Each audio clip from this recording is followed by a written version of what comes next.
All right. Good evening. Welcome to RC Conference Live with JMH Hello, hello, RC and RC Basher Boy. hello, hello. How's it going? Good evening. Good evening. So we got a So today night, right? actually, yeah, today is gonna be a great uh evening here with us because today we're gonna do show and tell. Um, we're gonna go ahead and showcase JMH RC's collection, and I'm pretty stoked about it. I really want to see what he's got. So yeah, looking forward to this. Definitely. Looking forward to it as well. So yeah, and Radioactive. then hello, hello, good evening. And as JMHRC showcases everything, I'll be the one directing, pretty much taking part of the show. I'll be also reading chat as well. I mean, also JMHRC is doing that, but he's gonna be more focused on his collection, and I'll be the chat. And actually, I'm unprepared right now because actually I don't have chat open. Whoopsie, RC84 Films, Unknown RC, Brian Taff. Welcome, everybody. Good evening. See y'all guys in the chat. So yeah, we'll be doing a show and tell with my collection. So if anybody has questions as we're showing stuff off about the RCs or anything to do with, I guess, my setup or working on them or whatever, definitely ask the questions in the chat, and Gabe will try to get to them, and I will as well when I have the opportunities to glance up at them. So Definitely. feel free to Definitely. ask any questions. So Well, I have a question. Okay. I have a question. So how many rigs do you own? So if I don't count the everything that's available to me right now to get to tonight, I have 15 RCs. Wait, but I mean that throws me off because okay, so I is there have stuff that you're unable? Yes, I have a few chassis that aren't complete rollers necessarily, as far as they don't have wheels on them, but I have chassis. So I think I have 3 additional Evader ST chassis. Oh, okay. That aren't easily accessible to me right now. And again, they're not rollers at this point in time. I think, yeah, one of them might be. Andrew, no, I won't be going to Joe's tomorrow. I've got hockey tomorrow that I'm going to. So, and I'm leaving Monday to go out of town for work. So I've got to do some stuff before I go to hockey. I wish I could, though. It would be fun to go out there. There's Thanks for hockey stopping in in. Florida? Yeah, we have minor league hockey, and I have season tickets too. So Icemen, cool. we're actually first in our division and second in the conference or something like that. So we're actually having a good season. That's cool. Awesome. Yep. So I The more you enjoy know. it. Yep. I would think like hockey would be something up north, But, No, there's quite a few teams in Florida actually in the ECHL. Oh yeah. Yep. So everybody, welcome that's in. Thanks, Andrew. I will have safe travels going to Jackson, Mississippi for work. Yay. But yeah, so 15 rigs, 15 RCs is what I have, because I do have one boat, and I'm counting that in those 15. Of course, yeah, it's RC. Yes. Yeah. Yep. So I have 15 rigs that are, like I said, available to me, and really all of them are running. A couple of them are beat up a little bit, and I have one broken axle and well, actually, I guess 2 broken axles. But everything, all 15 have motors in them that power up and work and remotes. So, oh, there you go. But hey, man, it's still considered RC even if it's broken or not. And actually, the vehicle in front of you, this was the iconic Glamosphere that went on tour. At the moment, it's broken. Believe it or not. Oh yeah. I just haven't had the time to fix it. I took it to Arizona whether with AC Froggies. I did notice, we were running it in the park, and I did notice loss of steering. So one of those the steering knuckles probably broke or something. So Gotcha. I do have replacement parts. I just haven't had the time to open it up. So, but yeah, man, it's still considered an RC. Very good. So Sean's in the chat. Hey, Sean. Good evening. good evening. Welcome. KBRC. Welcome. Hey Keith. Good evening. Brian Taft, Kurt, Wolsty RC.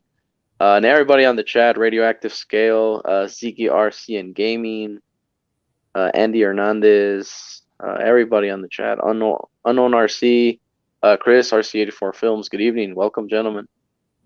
So yeah, so today, tonight, we will be showcasing JMH RC, RC collection, which, I mean, I'm very excited, to see what he's got. Right now, he's saying that he's got 15 RCs that we will get to, hopefully, tonight. I also have another question now. Okay. Technically, this is the FAQ when it comes to show and tell, which is your favorite RC. But I'm going to shake it up a little bit, and I will ask, what is your least favorite RC and why? My least favorite RC. Yeah. So let's switch it up a bit. Okay. Pops RC, welcome. I'm going to grab that one. Okay. And I'd have to go with this.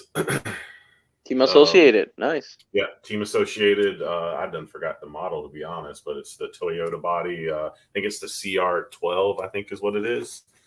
So technically, that's not a 10 scale, right? That's like a 1. No, it technically is not a 10th scale. It's a 1/12 scale, yeah, I believe. 1/12, yeah. Yeah, and I'm going to change my camera view here, hopefully, to give a little bit better view of the RC itself. Guru, welcome. Trail crawlers, welcome. Trail crawlers, welcome. So yeah, this would be my least favorite. And why? It's for what it is. It's not a bad rig, honestly. I think I've driven it twice, and for what it is, it's not bad. But it's definitely the rig I use the absolute least. I'm trying to think. It's probably been 1.5 to 2 years since it was used. And it's just for me, probably the scale of it is the size of it is just that's off. I've come to find that the smaller scaled, like 124 scales and stuff, just don't really do it for me for the most part. So, and granted, this is bigger than 124 scale, but it's still not too far off. So, just doesn't do it again. And it's still dirty from the last time it was used, and still has some stuff in the grass and all. Has been used. But it's and it's bone stock. Nothing has been done to this thing whatsoever. No modifications at all. And normally a crawler would have a 550 can, if I'm not mistaken, right? Yeah, and I'm not even sure what. And that is much. Yeah, that's like a 5. I don't even know what the motor's tiny. 380. 380. Yeah, it's a 380 motor. So a 380 motor on a crawler scene. I guess what I'm trying to say is I don't think it'll be. Would it be tough to upgrade? Yeah, 380? I think there's some aftermarket 380s out there, but I don't see you putting anything else in there the way the transmission is and stuff. I don't really see anything else getting in there, honestly. Because you see, if you put like a 550 on there, it won't just fit. Yeah, and I think because I've seen one in person. 550 would fit. Yeah, I've seen one in person, and it's just a no go. So, and even when I saw it, I mean, I do like the the Toyota FJ40, truck, but as soon as I saw him, like, well, so how are we supposed to do when this thing goes out or what? Yeah, and I did win this one in a raffle. Waffle, oh, did you? Yeah, so I did win this one. That's actually why I ended up with it. I honestly wouldn't have bought this. Truthfully, I would have never bought it. I think the body's cool. Yeah. And I think the last time I used it was actually at USTE in 20. I'm trying to think. I think that's I used it at USTE in 2021. Yeah, last year. Crash King, welcome. Jay's RC Expedition, welcome. But yeah, I think that's so. So it's been just over a year since it was used last. So I guess not too terribly bad, but so yeah, this would be my least favorite rig. Nice. Well, I like it. It's pretty, and the thing is, it's unique in a sense. It's very unique. So. Yep, agreed. Dan Woodruff, welcome. Yep, welcome. Yeah, I wouldn't necessarily. I won't say I wouldn't get rid of it. I mean, if somebody offered me the right amount of money for it, I would sell it. But I'm not like looking to sell it or get rid of it. It's got that sentimental value. I think I'm probably not like everybody, but be honest, I don't think I've sold an RC yet. So, no. And not saying I would never sell one, but I have a hard time. There's probably not. Tell me about it. Tell me about it. You know that all too well, right? Yeah. The Tank. So, good evening. Welcome. Tank, welcome. So now, consider that's a smaller scale from a 110. Can we compare that truck with like a normal 110 scale? And sure. See, and the thing is, I don't know if you want to pull your next rig, and then if you want to compare it to that. I can do that. So do we want to compare it? Because even on the 110 scale, there's the big 110s and the small 110s. So, yeah. What do you want to compare it to? You want to compare it to a 110 or a small 110? Well, I mean, the TRX4 is just massive. I know you have actually a more traditional would be a Red Cat. I know you have a Red Cat. Well, and yeah, to be honest, my one. Well, I have multiple Red Cats, but the one honestly is probably body wise bigger than a TRX4, so it's probably the biggest. Oh, yeah.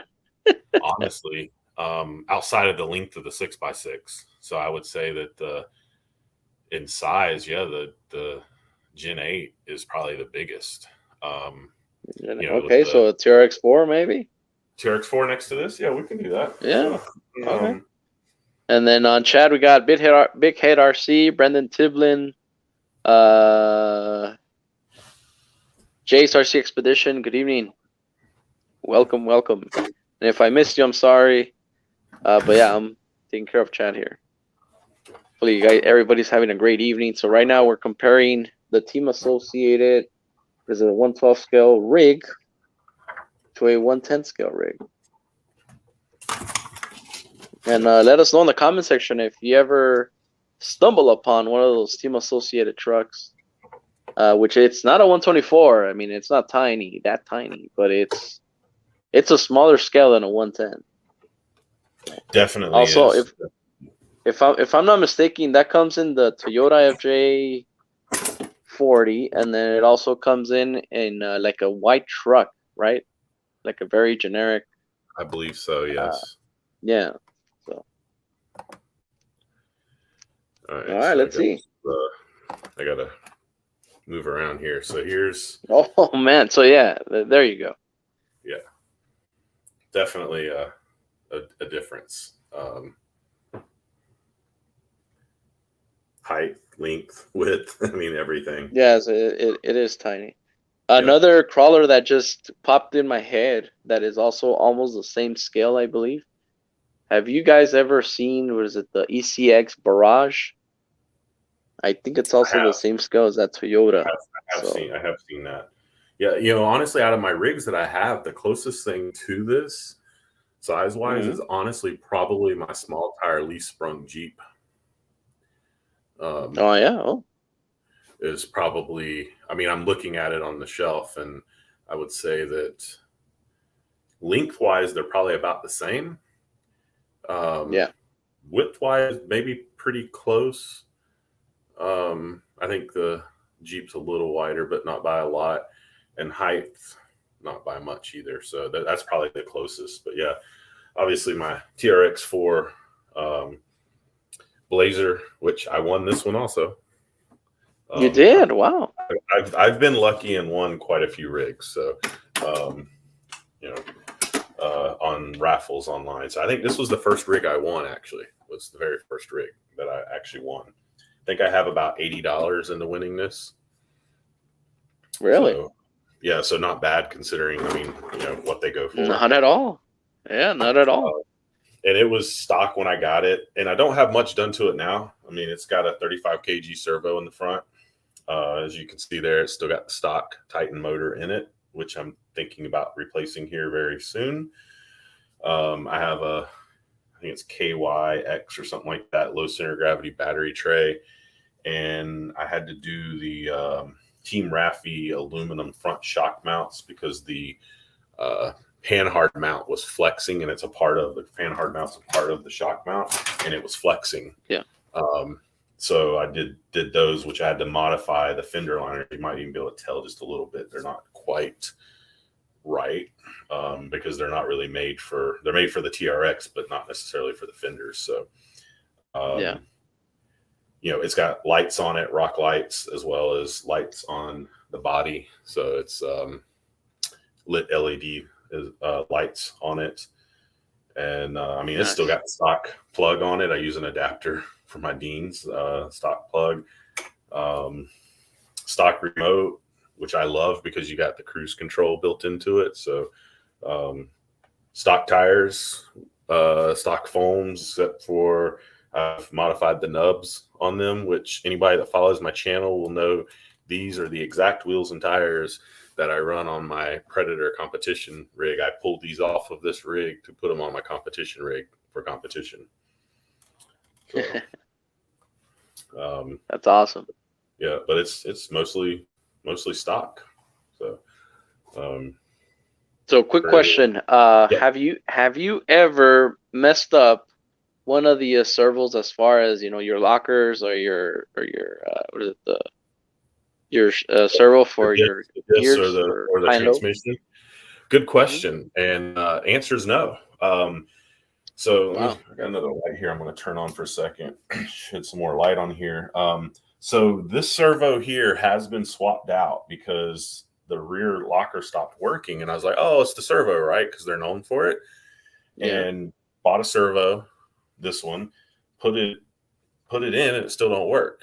And I'm like, "What the heck?" And I was dumb and didn't investigate well enough when it first happened. Come to find out, evidently either one of the positions on the switch on the remote died or the channel itself died. So when I tested the remote or the servo I took out, it was still good.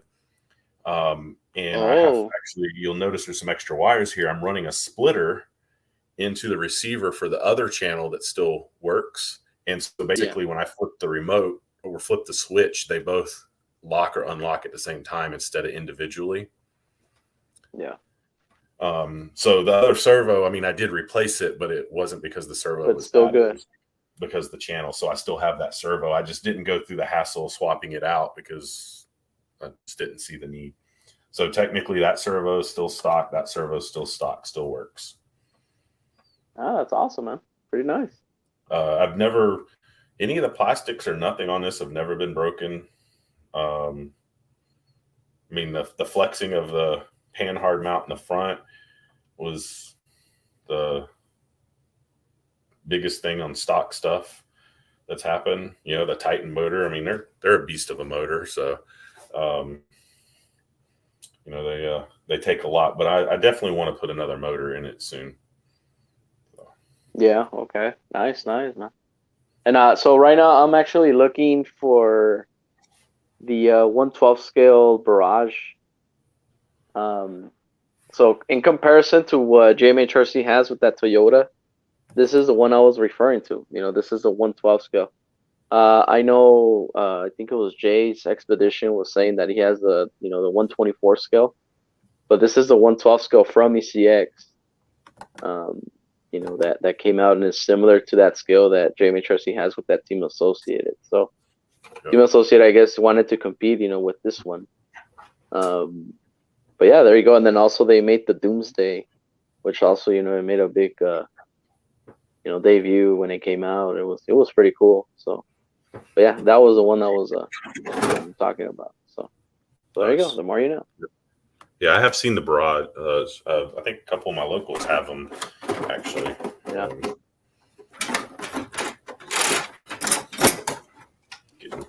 Getting into my tied up into my tools. This body, unfortunately, has had a beating. I mean, it's still in pretty. I can see that. Yeah. I mean, it's in decent shape as far as like rips or anything like that, but it's obviously scratched. I have this rig because I didn't pay for it and build it, so to speak, and want it. I tend to. This is the rig. Like, if somebody needs to borrow a rig, they can borrow this. Oh yeah. Like, nice. I'll throw it to anybody. I beat on it. Do stupid stuff sometimes. And with the 2-speed, it has a little bit of speed. For a crawler, it has a little bit of speed. And so I guess you could say do bashing stuff with it at times. But it's so now. So this SCX10 TRX4. Mm-hmm. This TRX4, in what category does it land in? I mean, is it your most favorite or least favorite? Since I asked earlier. Yeah, it's not my least favorite, and it's definitely also not my most favorite. It's sort of. What does that one land in? I'm gonna make you think tonight, as you can see. So. Yeah, you are. You're making me think already, and it's probably mid-pack is my guess right now. Probably about mid-pack. Okay, so it kind of that sits. So it's neutral. Correct. And I think the biggest reason why is because I didn't. I won this, even though I got $80 into winning it. I won it, and so it. Some of my other rigs that I've truly paid for, or in a couple instances built, they got a little bit more sentimental value to me. Right. And this one doesn't have that, but it's an awesome rig. I mean, I don't do anything to it modification wise because don't need to. Obviously I could put a smaller body on it and make it a better crawler, but I like the body. I love this old school Chevy body style. And I love it too. I have one myself. Yep. And I mean, they did a great job on the body, be it this red and black one or the orange and white one, or even the newest black one they came out with looks good too. Yeah. Oh yeah. I'll agree on that one too. And I'll tell you this. Okay. When do you know when a crawler, specifically a crawler, is pretty good? When you start owning more than one, that's when you know it's specifically really good. I land in that category. I'm guilty. Some people will say, well, Gabriel owns two, because, he has this large collection, yada, yada, yada. The thing is, I own two because since I know how capable they are, not because I have two doesn't mean that I modify them the same. No, I modify them differently. So whenever I go out on the trail, I do remember like, oh, it's because this one's got more weight over here. This one's got the, what do you call it? The drag, on the rear diff and the back diff, what have you. So, and till this day, man, every time I get a fresh pack, if I ever go out crawling, it's always an adventure, specifically with a TRX4 because it is that good. I know here's, typical audience, but like, for example, Sean will tell you, the TRX4 is super great. It is very capable. But when you land in the category of going specifically scale, that's where Sean is. The TRX4 is a no-go. But as far as performance, Sean will tell you, this vehicle is very great and very capable. Mark my words, and I'm sure he's listening. Mm-hmm. Maybe he will say, you know what? No, I differ or whatever. But But and specifically from me, coming from me, the TRX4, you know, it is a hand down platform. It is very great. If you are considering of getting one, I would highly suggest you to do it. And also recently, I did learn that the TRX4 Blazers, the bodies, okay, they're discontinued. Yes, Really? the bodies, yes. Wow. The orange and red, you can no longer get them. Ready to run, that is. You know, so ready to run, you cannot get them. You can only get the black edition, but you cannot get the, you know, the one that JMH RC has, John, or the one I have, the orange and white. So, you know, if you find one, I would highly suggest you to get it because they will be gone forever. Which you have both bodies also. So you and I do. Yeah. And I do. I own almost all of the Chevys. Yeah. The, you know, the 69, the 72, the 79s, red and black. No, I'm sorry. No, not the black one. The red and orange, not the black one. So yeah, definitely, man. You know. Yeah. I'm jealous of that fact that you have those bodies, particularly like the the orange and white body I like, but it's not my favorite. The red and black is my absolute favorite, but I wouldn't mind having an orange white just for the, like, just having it. Just for looks, yeah. And then you can see, look, mark my words right there, Sean's RC Adventures. Yep, exactly. Right and then here. and then he's actually corrected me. I got the 69. The 69 actually I gifted to my brother. And he's right. I don't own the 69. My brother, I gave it to my brother.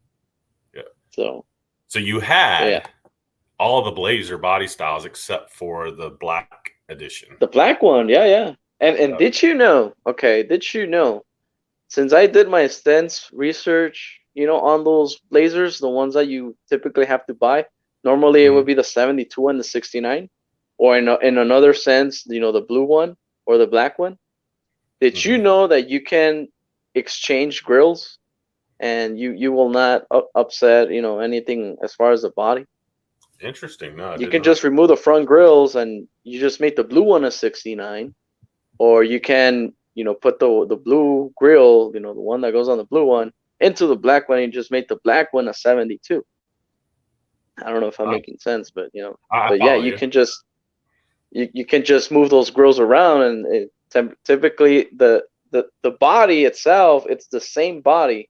The only thing, and especially even in the new world, in the new world, in the real world, in those Chevys, you know, in those years, typically it just changed the grill, you know, through those years, from a 60, I think 68 to like a 72, I think it was.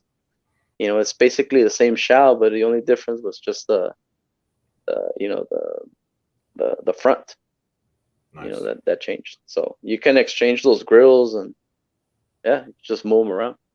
I haven't seen it yet. Technically I can do that, but again, you know, I gifted that to my brother. But yeah, you know, so the more you know. There you go. Very nice. So trying to catch up with the chat here. Trying to see what I missed in the chat.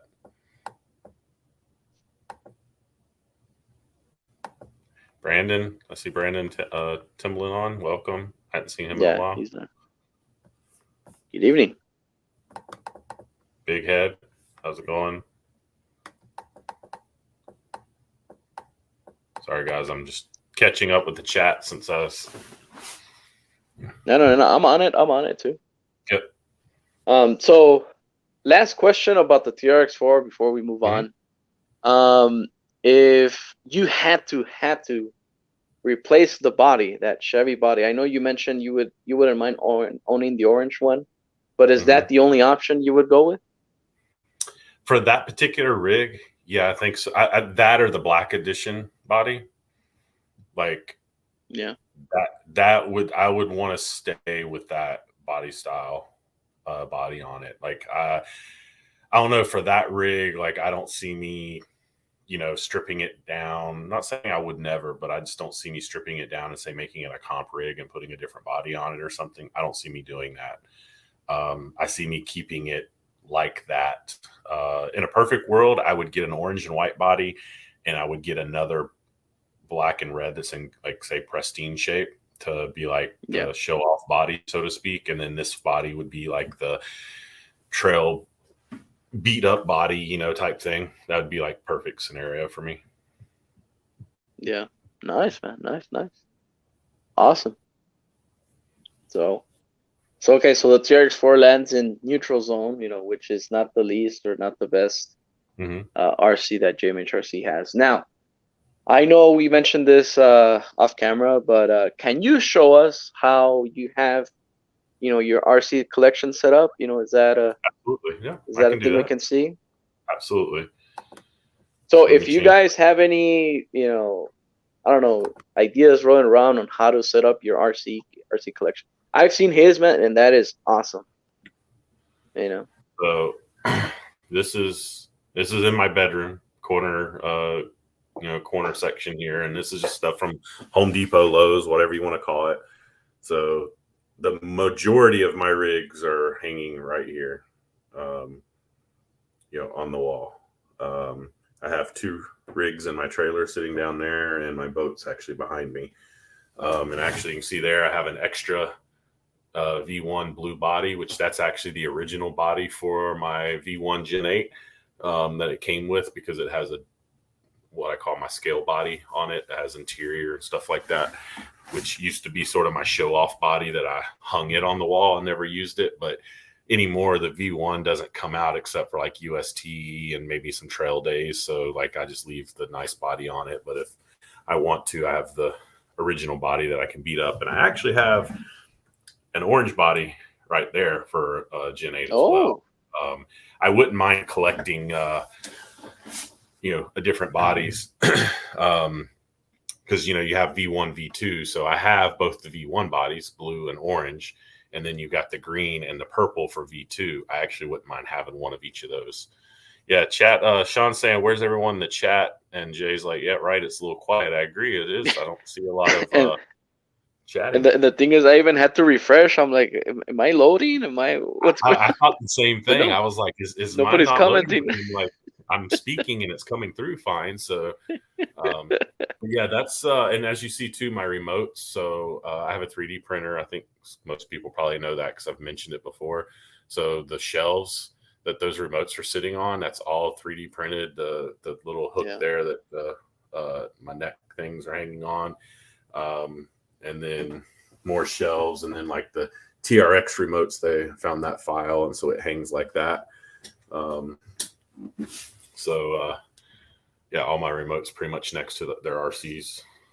So yeah, that's my setup. I got this. I can't take credit for this.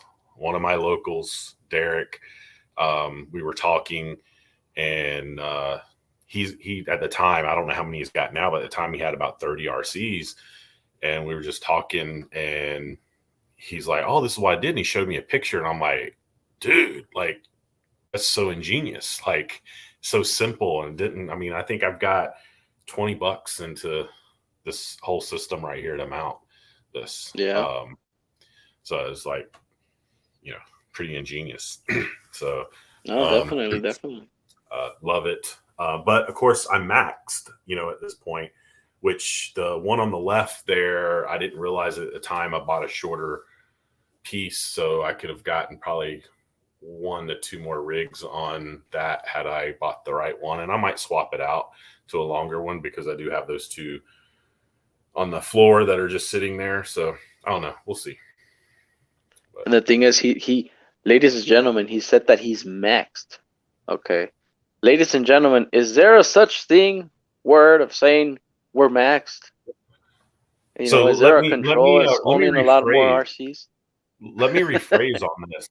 I'm maxed on my storage capacity currently, but by no means am I saying I'm not getting any more RCs. There you go. That's what I wanted to hear. Yes. Those are the words. Just have to figure out more storage, which I've already thought about. And part of that is, getting right bar on the left-hand side so I can go a little higher. I've even thought about replacing both bars and getting a little longer and seeing if I could get higher to the ceiling and, squeeze in there, type thing. I technically could go lower, but I actually, JMH RC Expedition says you max out, buy a bigger house. I currently rent. That's the good news. So I could always rent a bigger place. And the next place I have, be it renting or buying, I hope to have a room that's specific to for my RCs, because currently this is in my bedroom. So this is my half the room is RC and the other half is bedroom. So, but down here is actually where I'm planning to. You can see part of the Scale Garage that I used to have when I was at my other place. So I got to go through that box, which is all RC, well, mostly RC stuff in that box. There might be a few other things in there, and get that box out of the way. And I plan to set up the rest of my Scale Garage right there. So I can't really go any lower, or I can't do my Scale Garage. And it's really about the only place I have right now that I could do my Scale Garage.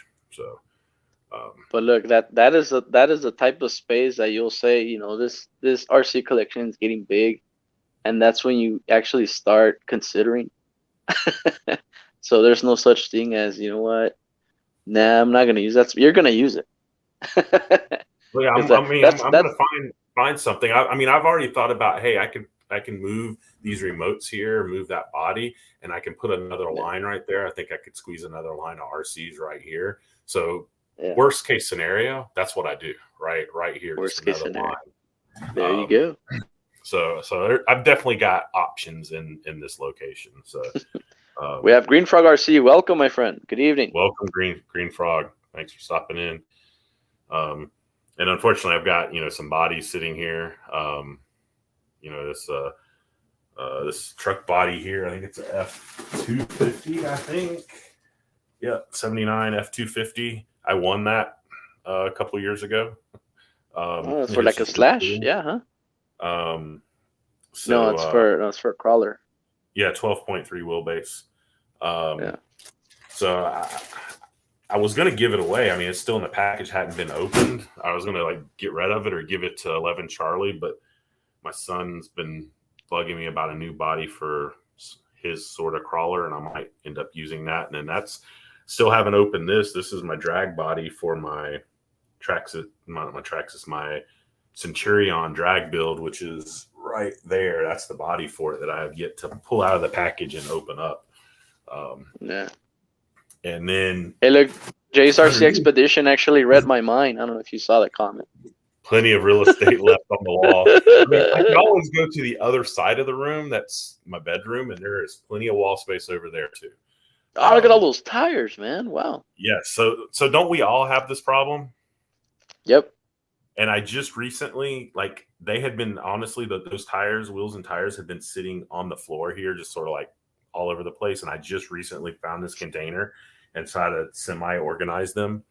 So yeah, there's a lot of tires, a mixture, quite a bit of crawler stuff, but also there's some buggy tires and stuff in there too. So anybody need some tires? I could use to get rid of some. So, JMH RC's tire shop over there. Yep. And that's my workbench. So, oh, nice. So that's my organization, I guess you could say, which isn't the best, but I'm still working on it. And then this is actually my workbench, I should say here. That this will actually fold up if I wanted it to.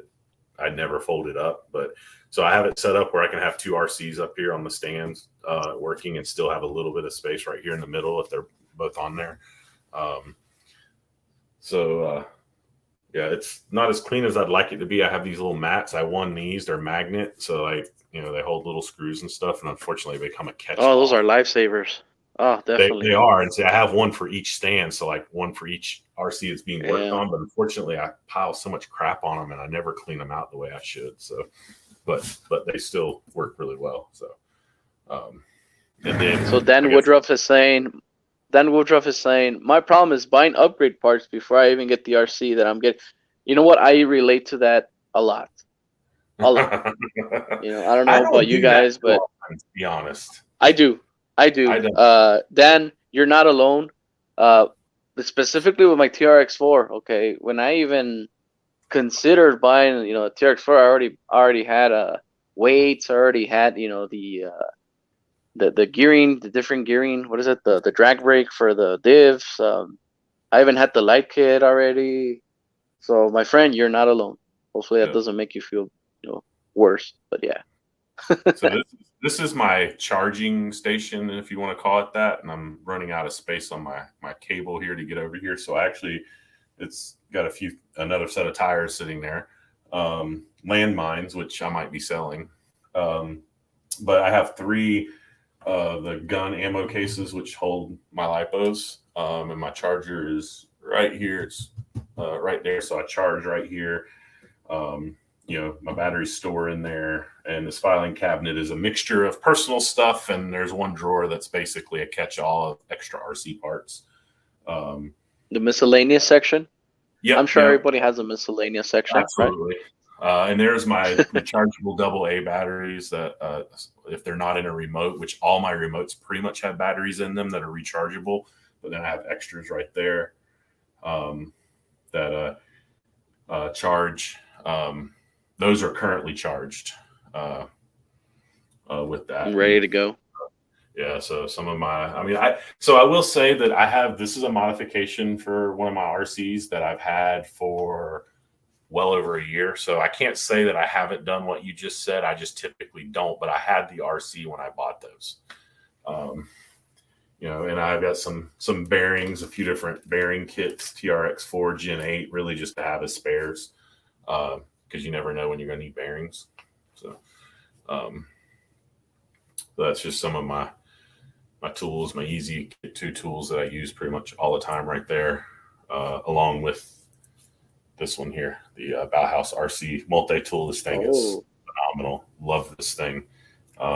This actually, so these right here, I've had these for 20 or so years, and they are these are team entity, and overall pretty good.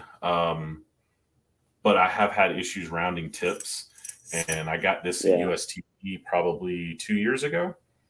And this is just awesome. It's magnetized, the tips.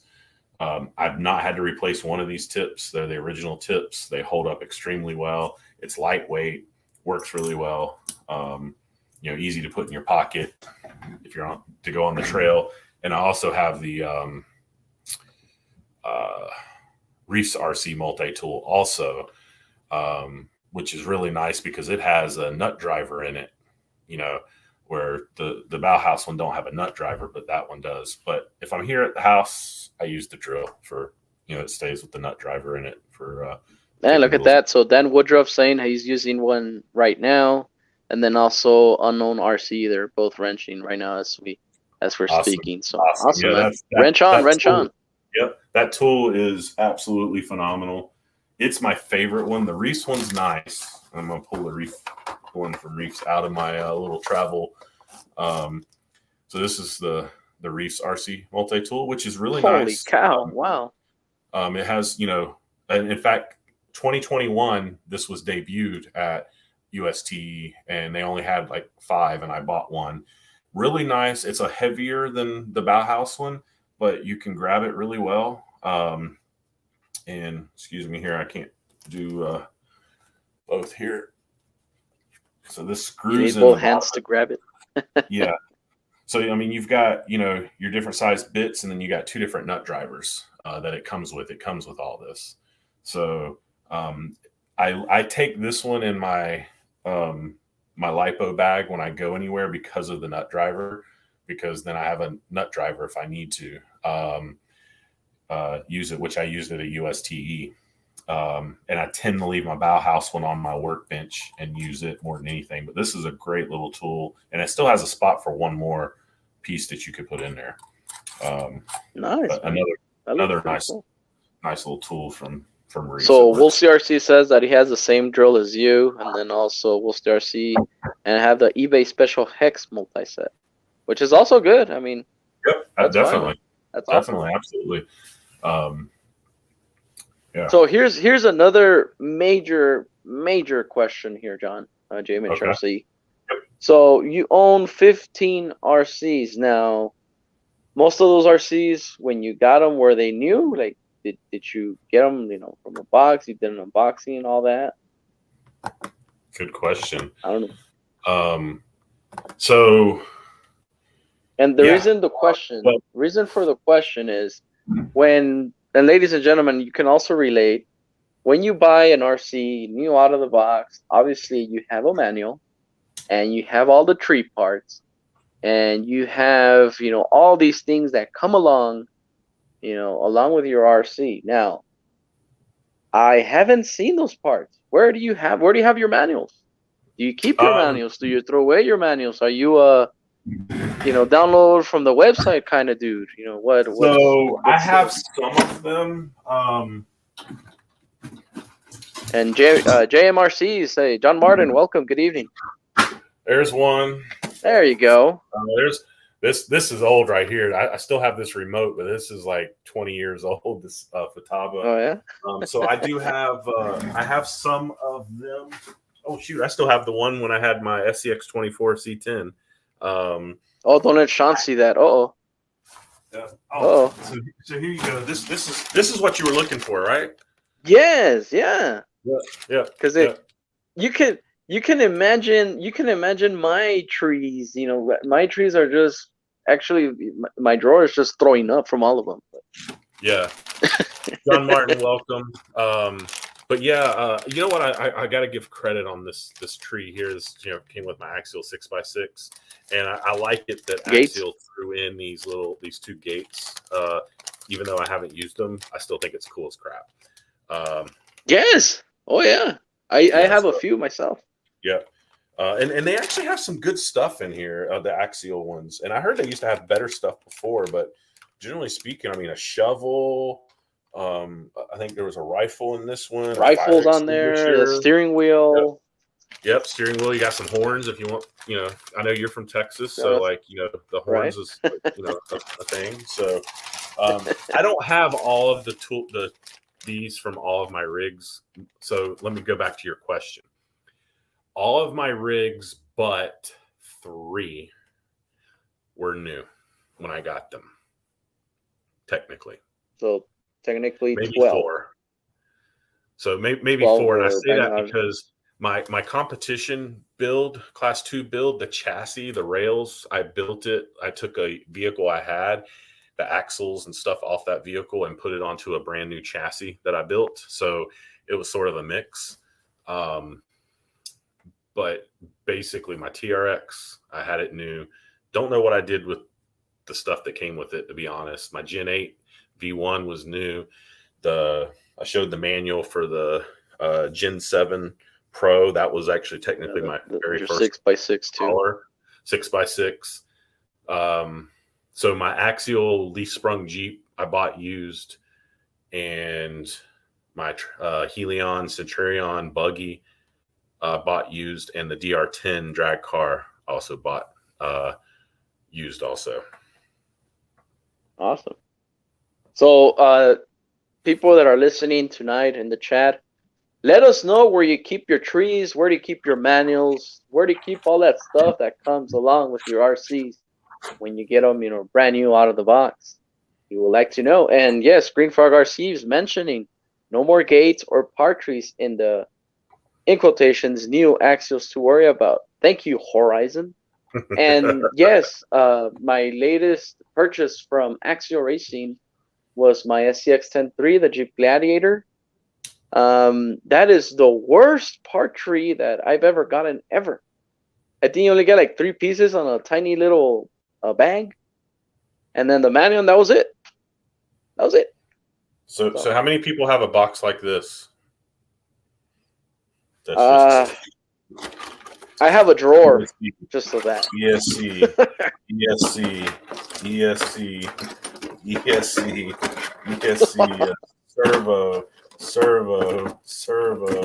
servo, bumpers, And I probably should throw away a lot of this, but and I have one more to put in here. Here, one more ESC to go. No. I mean, and if it works, John, I wouldn't. Why would you want to throw it? Why would? And that's I was debating just a week ago on this because all these ESCs do work.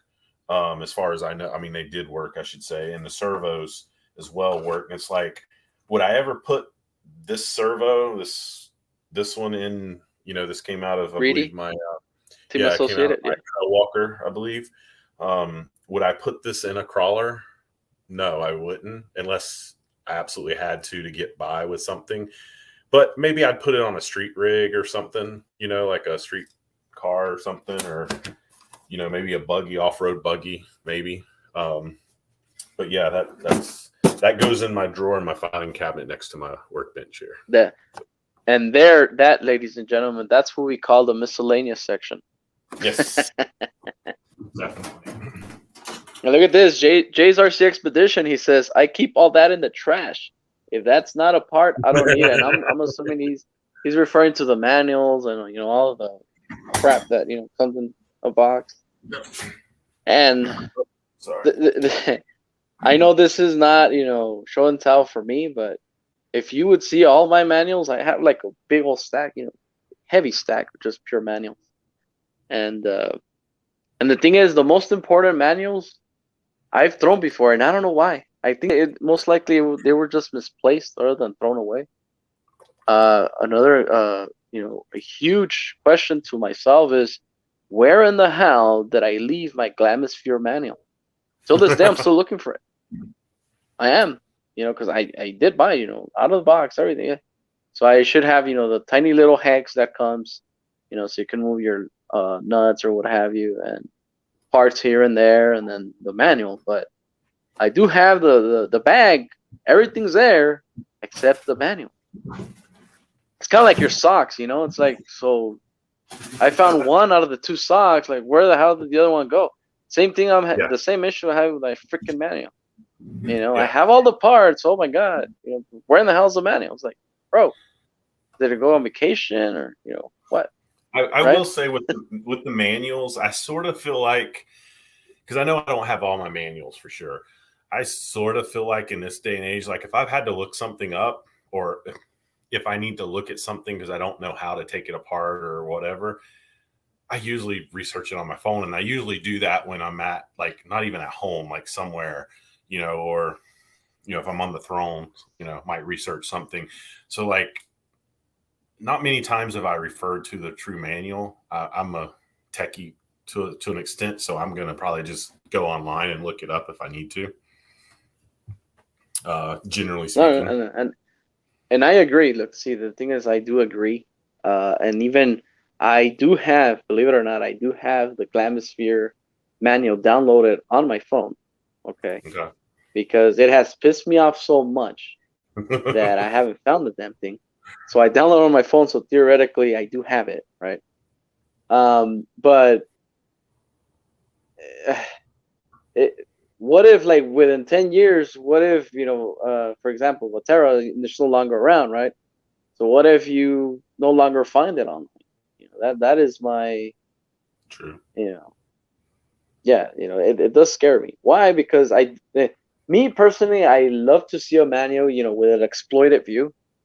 I don't know about you guys, but an exploited view is very great because if anything breaks, it's like, I need this specific part, but I don't know where I can find the manual. And then the exploited is like, aha, it's right there. And the thing is, they give you part numbers, everything. So technically, that's why I keep my manuals, because out of that exploited view.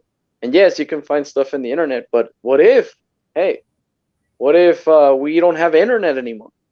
You see, now I have my information in stone. Not in stone, technically on paper, right? You get my point. I follow you. But, and yeah, I go based on the freaking manual. And then what if Horizon Hobby, we can't contact them by internet? You have to call them by phone. The freaking manual has their phone number on it, so it's one of those things. Yeah. Technically, I'm old school. Okay, nothing wrong with that. Yeah, but I'm always saying, what if? So Nothing that's wrong why I with that. keep them. Because we always, You the know? world seems to be finding those what ifs. So Yeah, exactly. Yeah. So there you go. But hopefully it makes you think twice now. You know, if you have to throw away a manual, it's like, remember when Gabriel said that, what if we never had internet? I would just rather see, now it'll make you think twice. So there you go. I'll probably just send my manuals with the DX2 remote to you. No. I would actually, and I do have one, and I think it's in my car along with that stupid remote. Anything beside the STX2, yeah, you can throw away the manual along with that remote. So I'm doing you a favor there. Yeah. Long story short, yeah. So, but so I did see your collection. We all did. You know, that is an amazing setup. I am eager to move along. I'm eager to see your 6x6. 6x6. Okay, let me get it. Can you show us your 6x6? Yes, I can. And ladies and gentlemen, if you don't know what a 6x6 biaxial, you will see it here shortly. That is a vehicle that I did consider. Unfortunately, they are not out of stock. They are discontinued. Okay, this is a vehicle that you can no longer get. I don't know why. You know, I personally did like it. You know, I did want it, but you know, by the time I wanted to pull the trigger on one, well, guess what? Axial decided to discontinue this amazing machine. And you know what? So very well said just there. And RC Voodoo, I saw, just jumped on. Welcome. And I'm going to be changing my hey, Daniel, good evening. Camera view here, so y'all shouldn't see that glare anymore. So here's my 6x6. This is another vehicle that I won. You won? Yes, I won this at what kind of raffles do you go, man? This one was in person and was local. So this was actually not this past year, the year before.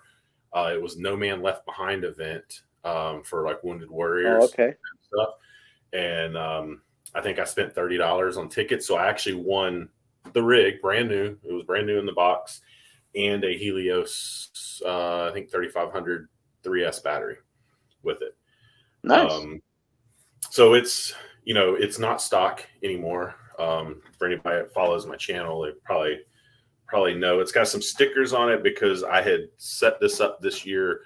I was actually going to use this at this year's No Man Left Behind event, and you have to have like a military theme type stuff. So thanks to BBY Autographics, I have that sticker, which I had a couple of them because he had done some stickers for me for another body for the previous year. The year I won this vehicle, I did a military themed body, and he did some stickers.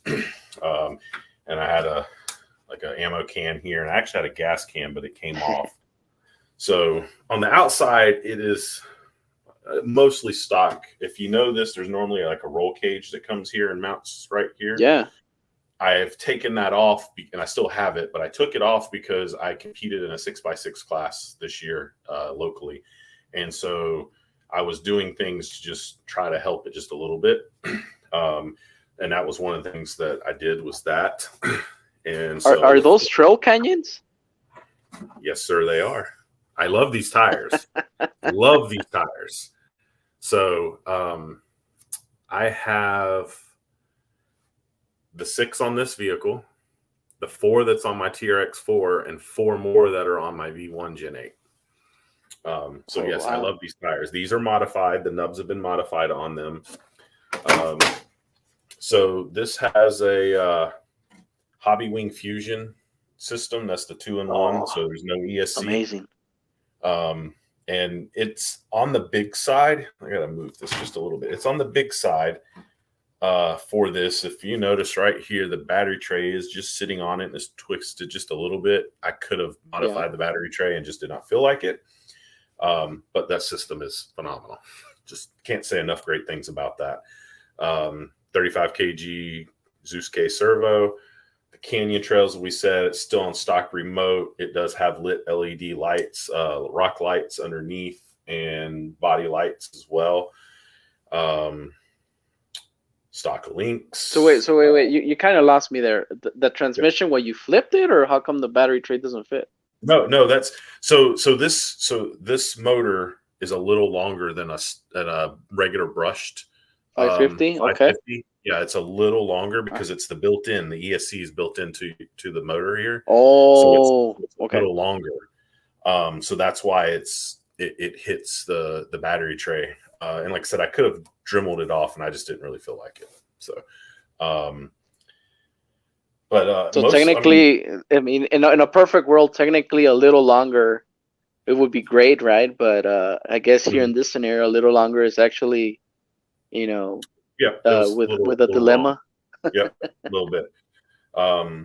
Interesting. So the fusion system, the tires, a little bit of body deleting modifications. Then I have a DSM off-road integrated recovery system in here, and as you can see, the pulley there, which I had to modify the body. Yeah, I had to modify the body. Right there's a hole. If I come down, it sort of hits here, and actually, I felt like I did a nice job without hacking the body up all the way, like it's at the shock tower section. So I mean, yes, I've hacked the body, but like I've seen them done where they're done in the middle and stuff like that. So if you wanted to use this as a bed, I could still use it, as a bed. But that's all it's currently got done to it. I may do some more things to it this year. So I have to say this: I would have never bought this rig had I won it. I had no interest in a 6x6. This thing has changed my mind on a 6x6. This thing is phenomenal. Like, and I'm not saying just this model or brand or anything, but just in general, what a 6x6 can do. It's absolutely amazing, honestly. I'm they're truly really jealous that you own one. Yeah, they're quite impressive, honestly. And with that fusion system on it, man, it's so smooth. It's just awesome. But I'm thinking, I like the bed on this. Like, I think from the 6x6s that were made, TRX6 and this, I think this is the better looking body. But it's a big body if you're going to compete. So I like the bed, and you can separate them. I'm thinking of trying to find a smaller body that will match up to the bed and paint it, a gray color and try to make a smaller body just to take some high weight off of it from a competing standpoint. Because I'll probably do our 6x6 class again next year or into this year. But this is a great rig. Like, really, really, if you get the opportunity to pick one up, you should. And you would consider, because they don't make these anymore. Yes. So definitely, if you run across one, if it's at a good price or whatever, get definitely. it. Definitely. I do plan now this to rig do another modification to this thing. I noticed I don't know if I can make it do it here, but the panhard mount there is flexing. It's going back this way. It was flexing. So I'm looking at metal shock towers, because the panhard mount is part of the shock tower there. So I'm probably going to do metal shock towers on the front to put a metal panhard mount there to stop that flexing. Because as we all know, if it's flexing there, then you're losing a little bit of steering. So. Oh yeah, definitely. Yep. So I was gonna ask, so this 6x6, in what category does it land? I mean, is it the least favorite, more favorite, neutral? Oh, it's earned itself. It's in my top 5. It's definitely not number 1. Yeah, it's not number 1 for sure. It's definitely, I know without a doubt, it's not number 1. It's probably right around 5 is where I'm gonna say it probably is. I'm trying to see. So it's 5 out of 5. Well, I mean, that's a good score. I have 15 RCs, so. Right. Yeah, but I mean, your favorite would be, so your most favorite is 5, right? So this one is number 5. right? No, in my So top 5. So my it's not my number 1 favorite. It's in my top 5. So it's probably in 5th place out of my top 5. So correct. Yeah, that's what I meant. Yeah. yeah. So but it's definitely Awesome, up man. there. When I first got it, even when I won it, I was sort of like, really? And I was like, well, I guess I got to give it a try. And you know what? I gave it a try, and yeah. You liked it? Yes, yeah. And Woodsy says I need a 6x6 in my collection. You do, definitely. 6x6 is it really is. It's quite amazing what they can do. No, Honestly. definitely. So, and but believe it or not, I also own a 6x6, not an axial, but I'll leave it to the viewers. You know which one it is that probably you may remember which one it is, but I'm trying to remember, and actually, yeah, right it's a I don't. So I mean, I know no. there's a TRX 6, obviously from Traxxas, but I also know there's some other lower brand 6x6s out there, like Well, no, this one's not lower end. I'll tell you that. And then Green Frog just said it. So I didn't don't know. know about that one.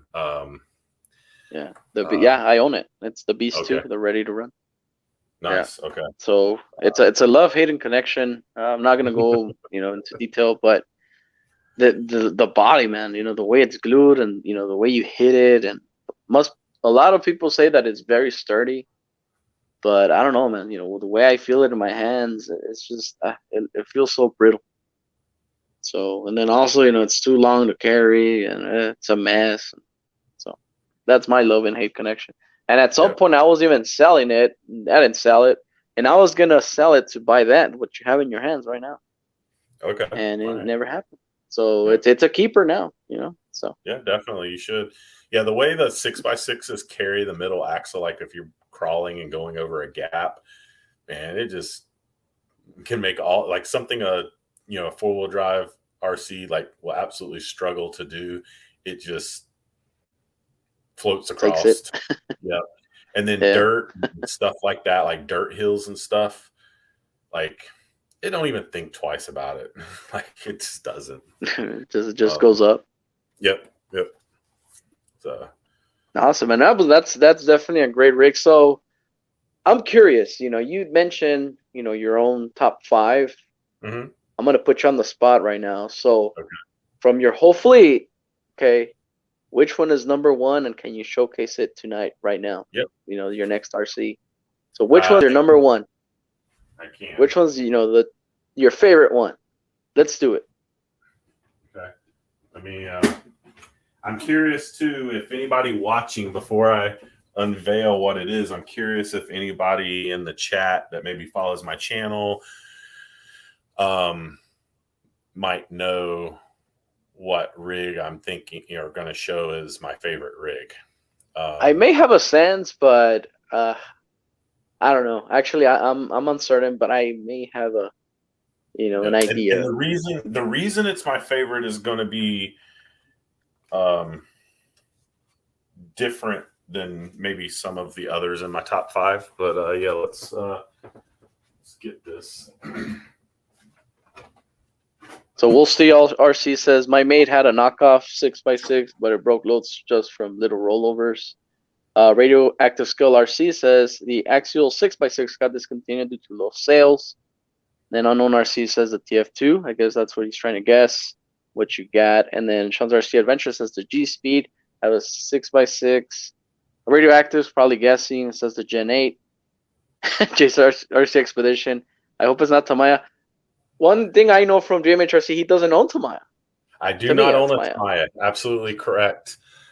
There's some good guesses in here. I mean, and the Trail Walker is a great guess. It's not the Trail Walker. And I will say that the Trail Walker is very, very close to the top, though, at the same time. That rig has really impressed me. So there's some other guesses in there that are, I guess, more or less correct. So it's my competition build, which is Gen 8 based. So I guess Radioactive and Green Frog, they both guessed Gen 8, and technically it's Gen 8 based rig. Nice. And the reason it's my favorite is this is the very first rig that I've, I guess, built from the ground up. Is the best way I can put it. I mean, so I bought the UGRC Predator chassis, which came with the frame rails. It came with a skid. And I think I bought their battery tray and electronics tray from them. And I had my first attempt at a leaf spring setup truck I bought, which was a Gen 8 that somebody converted into a leaf spring truck, and it had a TF2 body on it. I bought it, hated it. Yeah. Like, really? It formed horribly. Oh my God, I hated it. And it put a bad taste in my mouth when it come to leaf spring trucks. So I was going to sell that truck, and then they came out with this chassis. So I was like, you know what? I'm competing locally. I know the Gen 8 platform very well. I'll buy their chassis and use the parts off of that rig, which was basically a Gen 8. It was a transmission motor or transmission transfer case, and I'll use it to build my rig, which is what I did. So let me switch my camera settings here. So I built this. It's dirty. I just used it last Sunday at our Winter Series finale. So it's dirty. I have not cleaned it whatsoever. It's all right. So it's got this body, which I painted. And, again, it's a UGRC chassis. I actually broke my bumper this past weekend playing with my son, actually just screwing around, which is a 3D printed bumper. And I have extras sitting right there. Oh, there you go. But it's actually running. These are stock drive shafts for a Gen 8, front and back. These are stock axles for a Gen 8 under here. Part of this front end piece is stock Gen 8. Now it's got upgrades, obviously. Another fusion system. This one hasn't been in this rig very long because I just put it in here not long ago. And again, this system is phenomenal. I can't say enough good things about this system. So I have a question. Yes. The shocks, what are they? Oh, okay. Good question. These are cheap Amazon internal spring shocks. And nice. Okay. There is no fluid in them, and there's only a little bit of spring. I'll set it down in a minute. This shocks, when I set it down, they sit all the way down. Like and I was going to ask you, because one thing that caught my eye was there is a huge debate on those inner spring shocks. Mm-hmm. Some people like how you have them set up, which is upside down. And then some people say the opposite, just to put them normally. Now, yes. And I'm going to ask you, why did you put them that way? What's the reason? Originally, I put them that way. It was a clearance issue at the time, which I don't think I really have that issue anymore. At the time that I was doing it, and I don't think I had the spacers. Yeah, it was a clearance issue, and I can't remember if it's the front or back, but I think it was the front. That's why I originally did it. And since then, it's just been that's how they're on there, and I just leave them. Well, I also there's it does have internal springs, but I have the springs.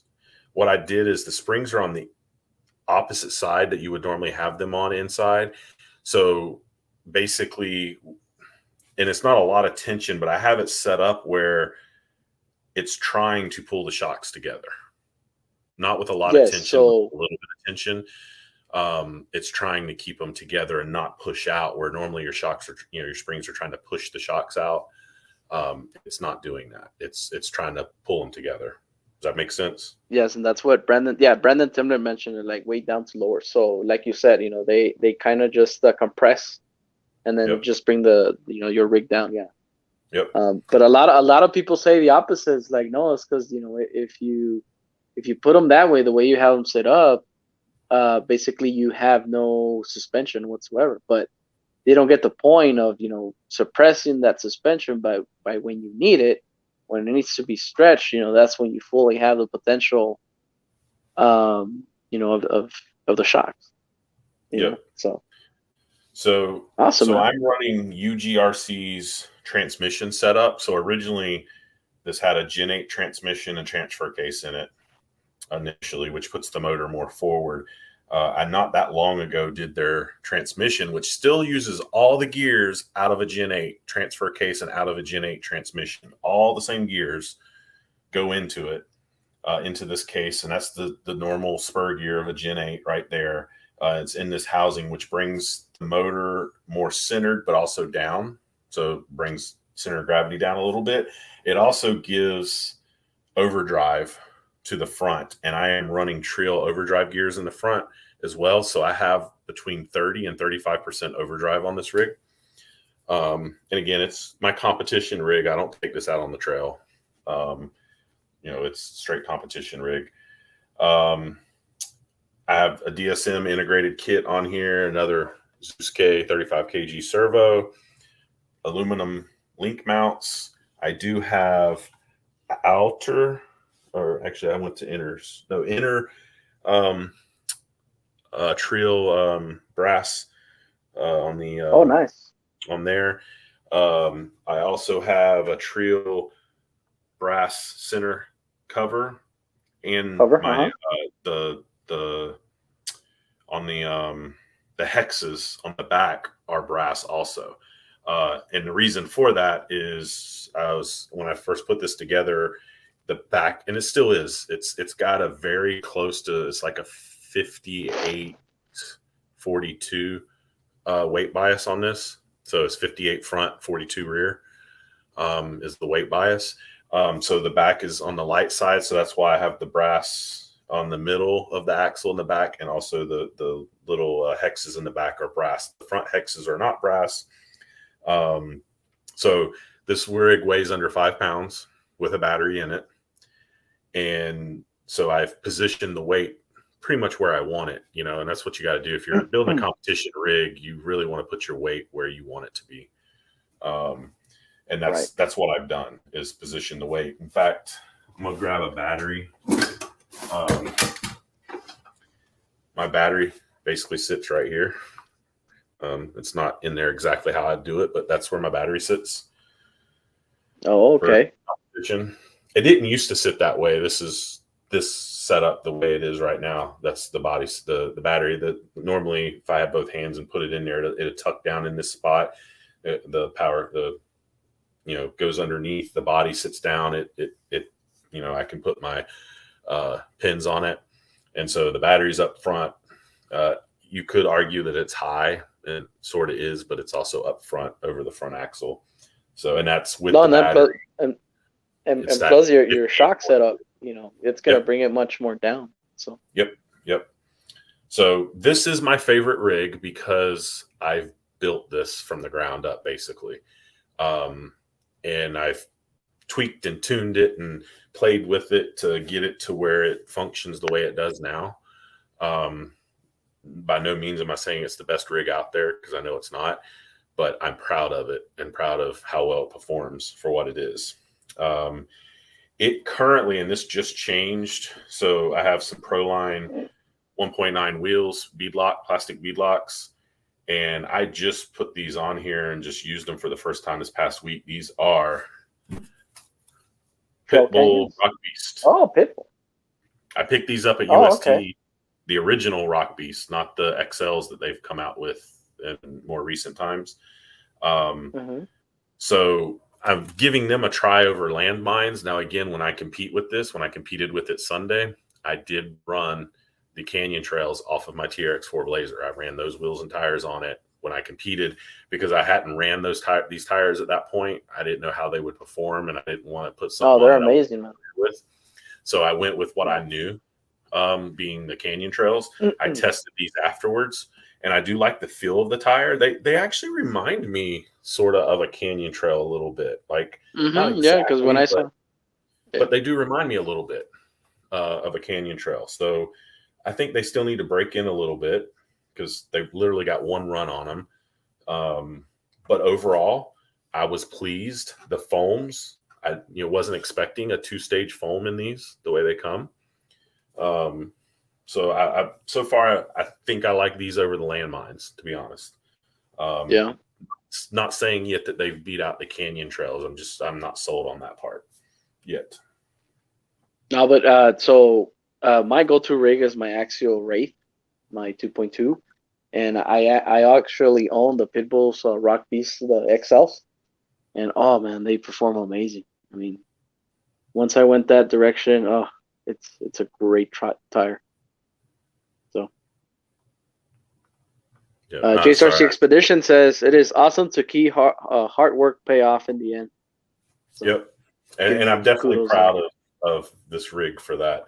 I built it and have enjoyed it. It's been frustrating at times, but enjoyed it. And I've learned a lot from this build. That's why this is my number one. And the thing is, isn't it odd that the vehicle that has given you the most problem, the vehicle that in some point you were like fed up with it and you just gave it time, and then it turns out it's one of your best rigs? Isn't it odd? Yes, I can relate too. What this thing started out as, absolutely, yes. It was a pain in my butt. Right. The original rig that it was is a leaf spring rig. And I'm certain now, knowing that I have a little bit more leaf spring experience with a different rig that I have, that rig just wasn't set up right. And not hacking on anybody, because I didn't build that rig. I bought it that way because it had the TF2 body on it. I liked the way it looked and thought it would be cool. And I thought that would be my Class 1 truck. And yeah, I can't pronounce his name. Sorry if I'm mispronouncing it, but Tuki Toro. Yeah. He says, I'm waiting for my Predator chassis to come in. Can't wait. I guess he saw your rig there. Yeah, very nice. Yeah, and I meant to show. So this truck has 2 bodies also. And I sort of mentioned this earlier. So this is another body. This is the body that I built with the help of BBY Auto Graphics for No Man Left Behind. So this is the Grab, I think olive grab or whatever it is, military green, painted the same kind of body basically that I had messed up the paint on the inside. And, it's got different stickers on it. Wounded Warrior, JMH RC sticker and stuff. So this is, my, and, again, BBY Auto Graphics. This is my other body for this truck that I don't use often. I really just use it for like Wounded Warrior type stuff or whatever, if there's some kind of event like that. So I actually have 2 bodies for it. There's a question for you on chat. It says, do you think the cliffhanger body will fit? I'm sure it will. I mean, I haven't tried one to fit one, but yeah, I don't see no reason it wouldn't. I see no reason. In fact, I don't know, BBY, are you on tonight? Because I haven't seen him. I think is that the cliffhanger body he has? I'm trying to even think what body, because he has a Predator Gen 8, and I'm trying to think what body he has, and I feel like it's the cliffhanger that he has, but I might be wrong on that. But see, the thing is, and now I did see that the chassis has holes, right? Like to pretty much put whichever wheelbase you want to. So I don't actually. I don't even know what the cliffhanger. Yeah, I don't even know what the cliffhanger body is, but you have much adjustability on that chassis. That I don't see why not. Absolutely. And in fact, hopefully that answers your question. If I put this down on, let's see here. I'm gonna change my camera view again because I realized I didn't show it sitting down and give you an idea. So this is how it sits, and it's bottomed out. I don't know if we can get in there and quite see the shocks are sitting down on. So that's down. And if you look, you can tell my rear axle is not like centered in the opening. It's out back a little bit. Yeah. You know, I tried it to be okay. You know, I tried to put it where it's okay, but I've also realized a lot of guys who built competition rigs, you usually find that the rear axle is never centered in their opening. They put it where either they want it or whatever. So if you're building a competition rig, which I would assume you are if you're doing a Predator chassis, who cares if the body necessarily fits? You make it fit, if that makes sense. But you know, it has a nice low stance. It is a belly dragger by all means. It's a belly dragger, which is a different style of driving than a taller truck. So Jay's RC Expedition, I think it was that the team associated the Toyota FJ40, but I'll let John here read. It says, "What's your most hated RC?" Now that you show your number one, you know, like yes, my most hated, yes, is that team associated FJ40. And again, it's not because it's a bad vehicle or anything. It's just it doesn't fit what I do. So and yeah. I've only used it a couple times, truthfully. It just doesn't really fit in my collection. So it's not that I hate it. I don't think I hate any of my RCs necessarily. But The least liked, I guess. Yes, least liked for If sure. you put into that perspective. Absolutely. And I agree with. I don't have a 112 scale crawler, but I guess that's another. And you know what? I may be wrong. I do. What is the ECX the Gen 2? What scale is that? Is it also 112 I'd have to look it up. I or don't know off the top of 114? my head. Yep. I think I used that a handful of times, honestly. So anybody in the But chat that's been on for a while and seen either tonight when we showed or even in any of my videos have seen my RCs hanging on the wall, is there anything y'all want to see that's on we'll see. that I haven't shown? And that's a good question. Wootsy RC asked, what is the worst to work on that you own?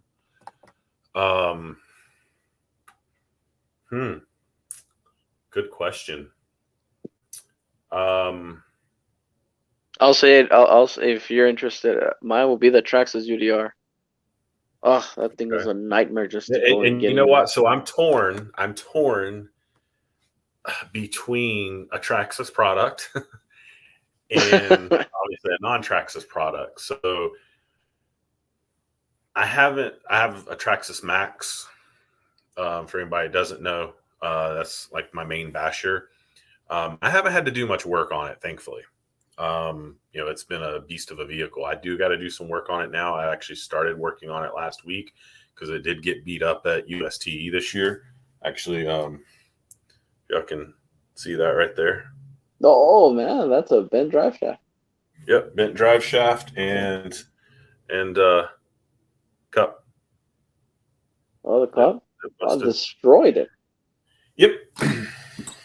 Along with blown out two front wheels too, but tires, not wheels, but tires. So I haven't had to do much work on that thing since I've owned it, but I know just looking at it, like if I need to go in and replace like the drive shaft or whatever, you know, you got to get into it, you know. And I think, you know, Traxxas makes some good stuff, right? Like TRX4 is a great vehicle and stuff, but it is like even doing a servo on my TRX4 is harder than any other vehicle I have to put a servo on. Like if I need to tighten up the servo horn, it's not easy. It's not like you can't gotta get go through. it's an angle and you're like barely getting in there. So like TRX or Traxxas in general, I feel like they're made well and they perform well, but because of that, they're more difficult to work on. But yeah, it's a tie between the Traxxas Max and my axial based Jeep leaf sprung vehicle. is probably a tie between those two for slightly different reasons. JP Slayer, hey, welcome, my friend. I haven't seen you in a while. JP Slayer, he says least favorite to work on is the Typhoon. Really? That it's easy to work on. Well, in my opinion, that is. Yeah. How come? I'm interested. How come, JP? Let us know. And Jay's RC Expedition said I had a Traxxas Slayer was the biggest pain in the butt. The Traxxas Slayer is the nitro version of the Slash. Well, actually, not even in size, but it's, you know, the ballpark of a Slash. The Slayer, I think it's like bigger. I'm not sure of the scale, but it's bigger. Yep. And it's yeah. So I mean, tuning and all that. And oh, we have a RC reactivated. Hey, Jack. Yes. Good morning. Going, Jack? Good Welcome. afternoon. Yep. Welcome. So yeah, have you ever seen the Traxxas Slayer? I don't think so. I don't think I have. If I have, I didn't realize I seen it. Yeah, it's basically, well, it's a Slash body, but it's not it's not the same scale as the Slash, or there's no way that chassis is a Slash. It's the Slayer, which is, you know, nitro. Gotcha. So yeah. JP Slayer Race says too much Loctite on the Typhoon. Well, that's good. Yeah, you know, nothing's coming apart. All you got to do is just, you know, find good tools. Yep, you know, agree. So I have a rig that I want to pull off the shelf and show. That I want to, for a couple of different reasons, I want to show it. So I'm going to trade vehicles out here. Definitely. Chase RC Expedition says is a lot bigger than the Slash. It's like the E-Revo, but not nitro. There you go. Yeah. So I'm familiar. We haven't seen it. You didn't show it. So what is it? What you got there, John? So what I have is it's a vehicle that's starting to become, I don't want to say a favorite, but definitely it recently moved from one of my least favorites to one of my more favorites. It's now in my top 5. And that's going to make somebody here happy that's in the chat. Oh, yeah? Yeah. Really? Yep. Well, let's see. Drum roll. And it is my leaf sprung truck. Oh, Sean. Yep. So I bought this 2 years ago, roughly, and I bought it. It was posted. I saw it. I just liked the look of it. I was like, small tire Jeep, like, oh yeah, it's leaf sprung. Like, it was an impulse buy. And I'll be honest, I brought it home and almost instantly regretted it. Like, I mean, the guy was up front with me and told me that there was a drive shaft issue. I think the front drive shaft wasn't connected, and trying to figure out what drive shaft to run. And I really don't know what chassis it is. He didn't know either. Just told me it was axial based. And so I've never gotten an exact answer on what chassis it is, but it took me a while to figure out the drive shaft issue, you know, get a proper size drive shaft. And I guess you could say I hadn't given this thing much chance, and has sat most of the time. If you follow my channel, you know, I went to USTE and I had an absolute blast with this rig. I drove it more than any other rig, didn't even drive my 6x6 at USTE because I wanted to drive this more. And I had an absolute blast, and this thing was a beast at USTE. Well, it looks like it. Yeah. And one of the reasons I wanted to show it now is, you know, somebody asked about to work on difficulty or whatever. And it's not so much like to get the body off of this is a pain because it screws in on the side here. Basically, there's a screw on each side that goes in. So like if I put a battery in it, like I could take the body off, but if you got to screw it in, that obviously takes time. So I normally don't. I can normally slide the battery in through the back window area here and connect it. But like if I want to work on it, which I've been working on it, I got to take the screws out. And then when you go put the body back on, it's a pain to line it up and get the screws in right. So it's a pain for that reason. Now the body will come off because I've had it off recently. So the battery tray currently is sitting over there because I was playing around doing some stuff. You can see the covers off the spur gear because I was swapping out motor, which was a very tight fit. That's a Holmes Crawlmaster Sport 12 turn. I have not driven it with this motor on it yet.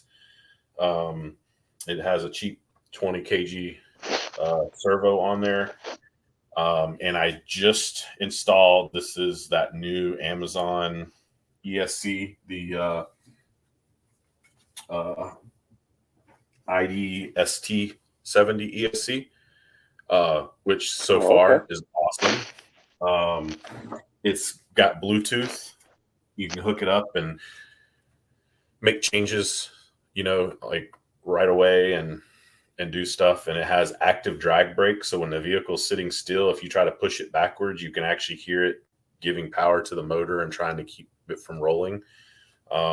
Nice. Which is cool. The DEC is adjustable from like 0 to 7.5 volts. So again, besides what I've recently done to this thing, I don't know much that's done to it because I don't know what chassis it is and how it would have came. I do know that I believe these are RC four-wheel drive wagon wheels or whatever you want to call them, because these are RC four-wheel drive rock stompers tires on there, which I've heard good things about. At USTE, it had in the back this shock, which is very similar. I didn't put them on there, but very similar to what's on my comp rig. Got back from USTE and was inspecting the rig and found that the shock right here, the shocks were mounted upside down on this, the way it came to me. And only the top eyelet and the bottom eyelet was there. Everything in the middle was gone. Like there's right there is, that's what was left of the shock on this side. So I lost it at UST. Had no clue it got lost. The vehicle ran great. So you'll see now it's got some Desert Lizard shocks that I've had laying around that I tried on my competition rig and didn't like. So I was like, hey, they're laying around. I'm going to give them a try. Again, I haven't driven it with those on it yet, so I don't know how they're going to perform, and these were already on it. Don't know anything. You wouldn't think that chassis is from like a trail finder? It might be. Like I'm gonna be honest. I don't know. So this is how it looks underneath. It's all metal chassis. The sides are metal. It might be a trail finder chassis. It's possible. I don't know. So anybody watching, hey. And then also it's because since you mentioned, let us know in the comment section if you know what this chassis is, and also because you mentioned the front drive shaft. I know RC four-wheel drive had issues, with drive shafts, especially the ones in the front. So, and I'm looking at the chassis and put two together. Well, it looks like it's what it is. It has the nice metal axles, the ARBs, metal axles. So this one, in my opinion, is a little harder to work on because of the body mostly. But again, a rig that I wasn't liking, to be honest, I wasn't driving it. I wasn't driving it on the right stuff. Like I've got, my competition crawler that I can go take on hard rocks and stuff like that. And this isn't made for that kind of stuff. It just simply isn't. Not saying you can't drive some of the same stuff, because you can, but it's not going to perform the same way. I mean, if you're doing hard rock lines and stuff, but it's a trail truck for what UST has. This thing was phenomenal. Like it just was awesome. I had so much fun with it. It blew me away performance wise, and I just enjoyed it. So, so I'll say to anybody, give leaf sprung small tires a chance. It's worth it. You just gotta know where to use them at versus, or hang around with Sean. He'll tell you. So, and I walked up to him at USTE and said, "Hey, I'm having a blast with my leaf sprung small tire truck," and he's like, "I tried to tell you." So it looks like we had Yeah, homemade chassis, and then Big Car RC says looks like an RC 4-wheel drive, and I agree. You know, it looks like an RC 4-wheel and drive. yes, that's a hard body Jack. It is a hard body Jeep, and I've been asked by a couple people where the body came from, and I'll be honest, I don't know because it came on the rig. It is a hard body. I've tried to find the body or to see if I could find parts. Like it doesn't have a rear bumper.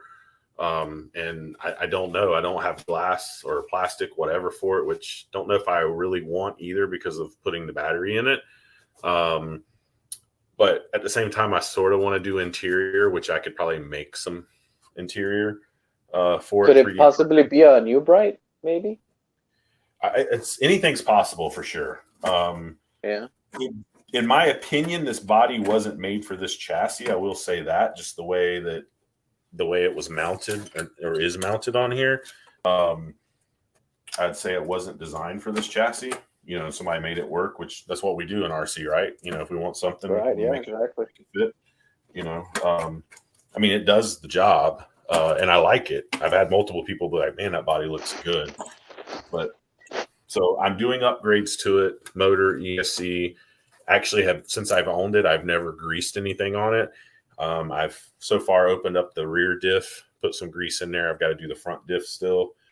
And I'm curious if anybody's got ideas. Wolstein, there you go. The rig of who knows. Right.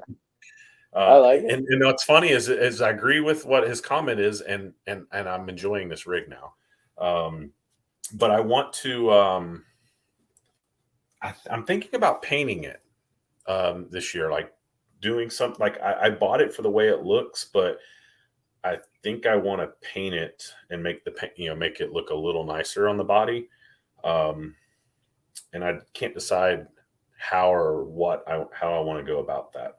So I'm open to ideas. Well, whatever paint you decide, one thing I will tell you, a big no would be the Power Wheels Jeep, you know, the purple and pink. No, stay away from that. Okay, I don't want you to say, come on, Barbie, let's go party. No. Yep. So Jay's Expedition says the holes in the back of the spare tire looks like New Bright style. And you know what? You may absolutely be right. I would love to find I assume these holes here, was maybe for some kind of rear bumper mount or something. And I would love to find a rear bumper to put on this thing. I made one that I was trying to make fit that would mount to the chassis and let the body come up, you know, and off, but wasn't liking the way it was coming out. So, look at Sean. So Sean's saying it's an RC 4-wheel drive Stomper chassis before the TF2. And I'm familiar with the Stomper too. Yeah, I'm not familiar. It's with the Trail Finder or the Stomper. Yeah, the Stomper I think also came in a Toyota. I think it is, or probably those probably the kits that you get. Yep. So, hey, Fern Solo. Good evening. Hola. Fern, how's it going, sir? So yeah, this one. I love this. I've really come to really like this rig. So you'll be seeing. So remember, stay away from pink and purple. Pink and purple. You know what? I'm not shy about pink, and I do like purple, but me neither. Not on that rig. I wouldn't do purple or pink on that rig. Definitely not. Thank you. It wouldn't be right for. It wouldn't be right for that style body. So don't have to worry about that. Thank you. I don't want you to. And typically and I know you guys know where I stand with Jeeps, and when I see a Jeep, that's what pops up in my head. You know, come on, Barbie, let's go party. So yeah, you know, purple. You see it, right? Purple fenders and a pink body chassis type deal, and so there you go. Well, awesome, man. Awesome. I have another request. I don't know where the status is right now, but I would like to see your team associated trail walker. Okay. If we can we can see it. Absolutely. Since you, Absolutely. I did hear you say earlier that it was second best. Okay, because I'm going based on your top 5, right? Yeah. So we did see your top number 1. Number 2 would be the Trail Walker. And I would say yes. So number 2 would be the Trail Walker. And actually, I may have to bump. So my comp rig number 1, Trail Walker number 2, with a close third place now being the Jeep. Wow. And that leaves 4th place because we already know 5th place, right? Yeah, the 6x6. 4th place, which we'll have to figure that out. Oh, interesting. Before the night's over. So I'll change my camera view here. Oh, you have an interior on there, huh? I had to put an interior this year for our competition. We had to have an interior because this is my class 1 truck. So yes, there's an interior that I did paint myself, and on here it probably looks decent, but I'm gonna be honest, it did not turn out great. So I'm not thrilled. Good. I may redo it. I may redo it this year because I'm not happy with it. But it was the first time I painted an interior. So so this is my Element Trail Walker. Stock body, of course. I actually like the body overall. I don't really like the front grille. The front grille is sort of generic, but the body itself I like. It is running Element Senduro 1.9 wheels, plastic beadlocks that are team associated, but these are class 1 1.9 Hyrax tires. So I'm still class 1 legal from a tire standpoint. It has the Scalar Fab, like pre-runner front bumper on here, along with their rear bumper on the back. Very nice. From the outside, that's like really it. And truthfully, I don't really have that much done to this thing. I mean, I got a few things, obviously. Zeus K 35 kg servo, metal shock towers in the front.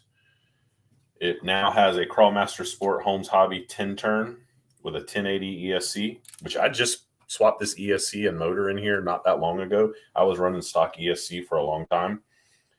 Stock shocks. I do have team associated high links on it, and I always forget about this. So if you know the Trail Walker, you notice the servos laying down because normally they stand up. Correct. So this is I believe it's Bauhaus RC battery tray and servo like relocation where it lays the servo down. So the battery goes right there. Sits right in there like that. Neat.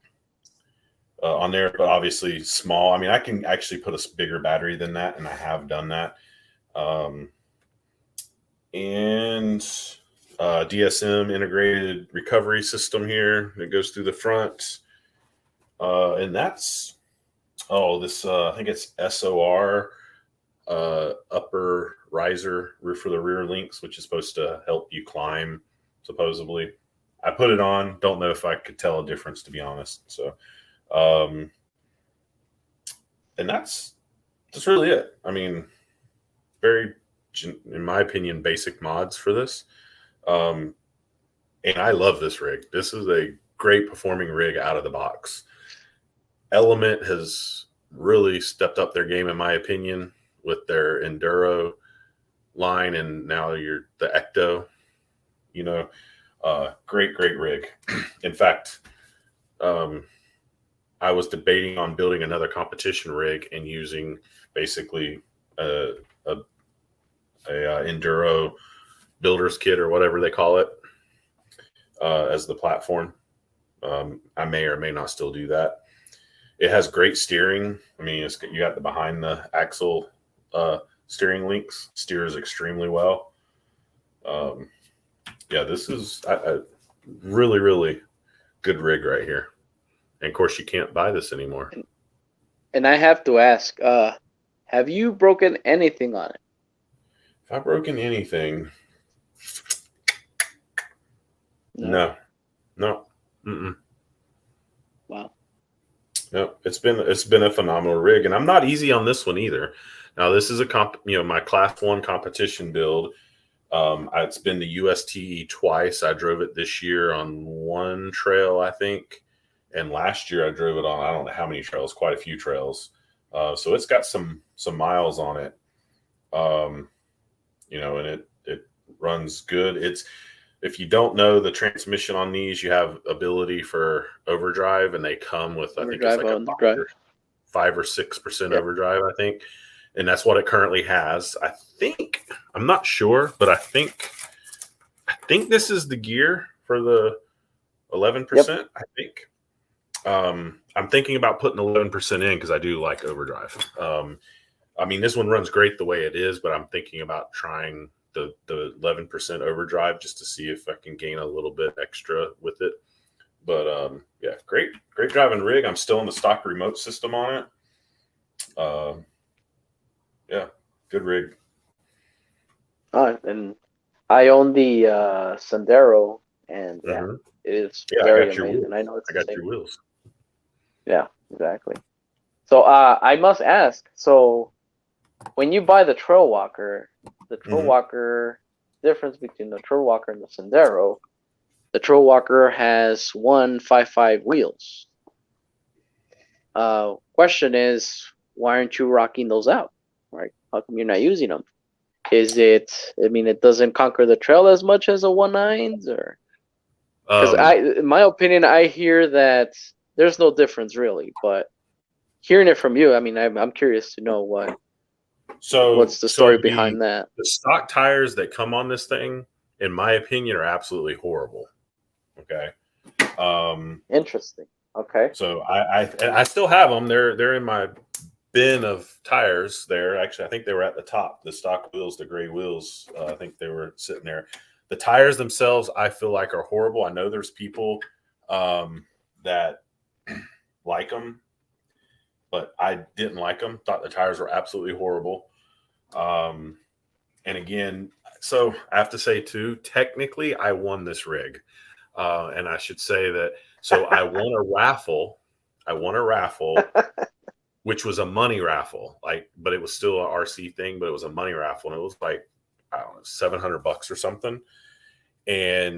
But I had options, like I could get it all money. I could get an RC. Well, this was one of the RCs that I could get, and it wasn't very much.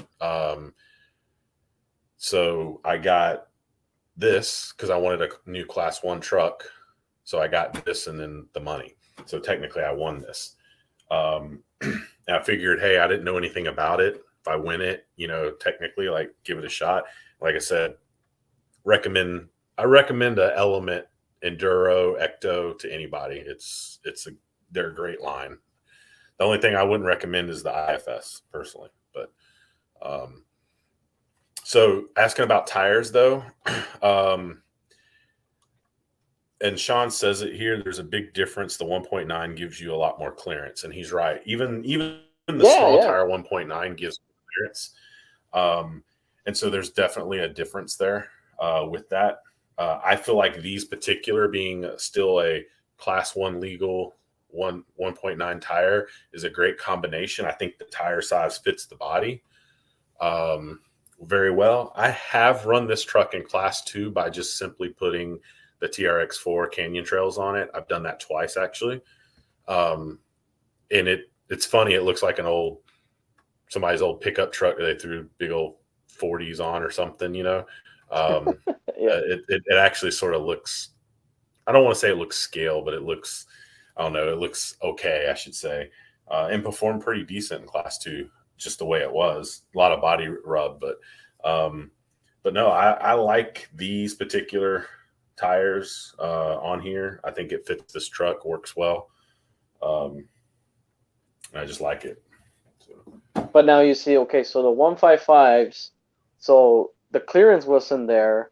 I'm assuming the grip wasn't there either on the 155 tires. What was that now on the 155s? On the 155 tires, I mean, there wasn't enough grip, I'm assuming, and then there wasn't enough clearance. I mean, there was clearance. It was more than anything. It was grip. And so this is the tires that they come with. And to me, this is a good trail tire, in my opinion. Great trail tire. But for what I call rock crawling, it's not, in my opinion, not a good tire. And I do more rock crawling with my RCs than trail crawling, so it just to me wasn't a good tire. Some people say, oh, you get enough wear on them and break them in and all that kind of stuff. And I'm sure there's some modifications that could be done. I'm gonna be honest, the wheels, to me, I didn't really like the way the wheels looked either, personally. Like they just didn't really do it for me for this truck. I think, let me hold this up here. I think the gold looks better on the blue than the gray does, personally. No, and I agree. I agree. Just looks better. But if you look here, I mean, here's a good. Let's see if I can hold this and give you the right view.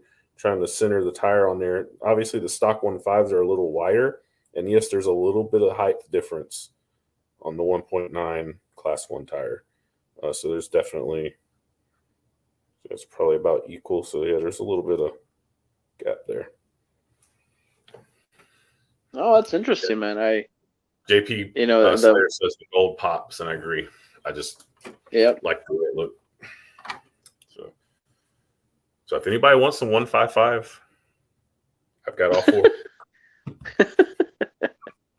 I pass. Even though I'm asking all these questions, I'm with you. I don't. They're small. They're tiny. Not interested. So it's all right, man. They're awesome. That's awesome. You mentioned that we have to guess what number 4 is on your top 5 favorite RCs. Mm-hmm.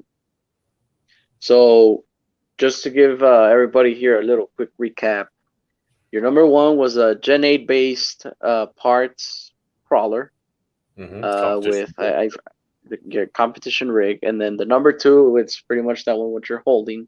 Yep. Then number 3, which one was your number 3 again? Oh, your TRX4, no?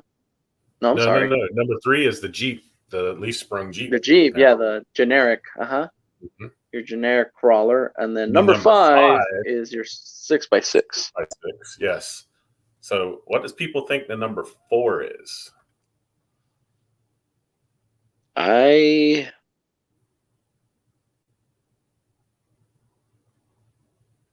JP Slayer, get in touch with me.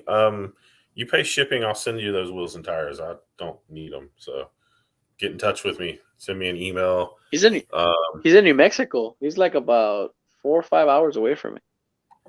Roughly. Vern, I don't have that. I don't have my SCX 24 anymore, so it's not that. Oh, did Sean steal it or what? I sold it. I sold the SCX 24 because I wasn't into it. Like I'm a lot like Sean when it comes to those, and it wasn't all that for me, and I sold it to a local guy, actually. Yeah. Yep. So I'm gonna take a wild guess. Is it your Red Cat Gen 8? Yes, number 4. Yes, it is. Boom! Look at that. See? Yep. And that's more or less sentimental reasons. Oh yeah. Let's see it. Let's unveil it. This one, when I got into crawlers, because my first hobby grade RC was not a crawler. I originally bought my son a Red Cat Gen 7 to get him an RC that wasn't fast and to sort of dip my toes into a crawler, because that was the first crawler that I got, was a Gen 7. And I found myself playing with it more than he was, and he'd be like, hey, I want to play, and I didn't have anything to play with, so I turned around and bought the Gen 8. So I would have a crawler, and that's really where my love for crawlers sort of came in, is after getting this. And this one I've done a lot. Now the body work with the interior, you can see there's a person in there and kid in the seat sort of laying down, steering wheel, shifter, all that. I didn't do that stuff. I can't take credit. I bought this body already like this from a guy off the Gen 8, so I can't take credit.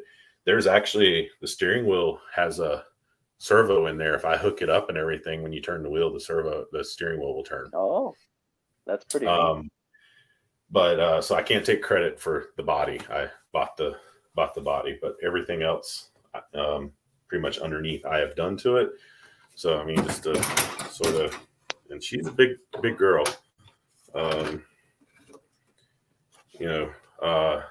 This is actually Red Cat's aluminum wheels. So these look just like the stock wheels, but they're aluminum versus the plastic ones that they come with. Cool. Scalar Fab front bumper and Scalar Fab rear bumper on the back, along with a custom tag. And technically this will open up. I sort of have it wedged, I think. And let's see if I can do this. See that I can lift it by the body. Yeah. Yes. That's pretty brave. Yes. So I have, I love this. Somebody on one of the forums told me this, or Facebook pages. So I use old plastic servo horns. And you put them right there with a screw, and you just slide them in, and they catch the wheel wells. Oh. Because so if anybody knows a Gen 8, they come with Velcro from the factory for the bodies. It's usually right there, Velcro right here, and then on the bodies. And at first it's okay, and then the Velcro wears and stuff. And some people do magnets. They even have a spot where looks like magnets are meant to be right there. And some people do magnets, and that's fine. But even if you roll it down a hill, a magnet, sometimes they still come off. I've only had the body come off with that setup a couple times, and that was like a really bad roll. So this has a Zuske 35 kg servo, Holmes Hobby 12 turn Crawlmaster Sport, 1080 ESC. This motor has 3 USTs on it. The first UST, I drove most of it on there. This motor has a lot of use on it. I've competed with this rig. So the reason this is, in my top 5 is because it was really my personally first crawler, and I have put everything into it. Links and modifications. I've competed with this rig, with the big body. I competed 2 seasons with it, actually. So I've been through a lot. It's got hot racing internal spring shocks. It has metal link mounts, brass links, rock lights underneath. Those are Reese sliders on there. We've got some brass up front, both inner and outer brass on it. No That's brass really in the up, rear. man. Cool. The DSM integrated recovery system on it as well. Both bodies have full lights. This is also running on a GT3C hacked remote.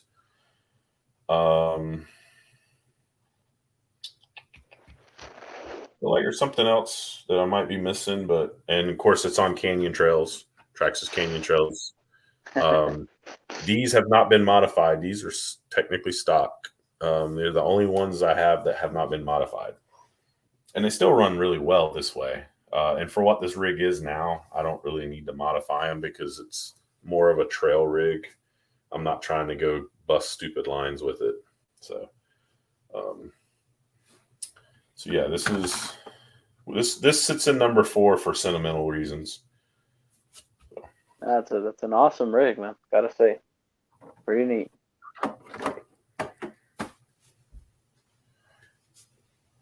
So I'm curious. We got any? Fern Solo Fern, says, "Gentlemen, gotta go. Have a good night." Have a good one.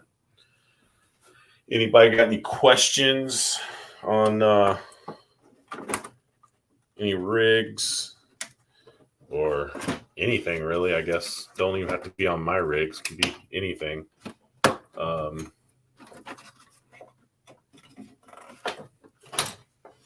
I plan to add some lights actually to. I actually have them somewhere up here, but I'm going to put some lights on the inside of this body, so like to light up the back end back here. I think I got blue, so I have the lights. I just haven't wired them in yet. So I plan to do that to sort of light up the inside of the body. Mimic the trunk. Yeah, type thing. Yep. So. Cool, man. But yeah, and this one will pretty much always stay like this. Like I don't see me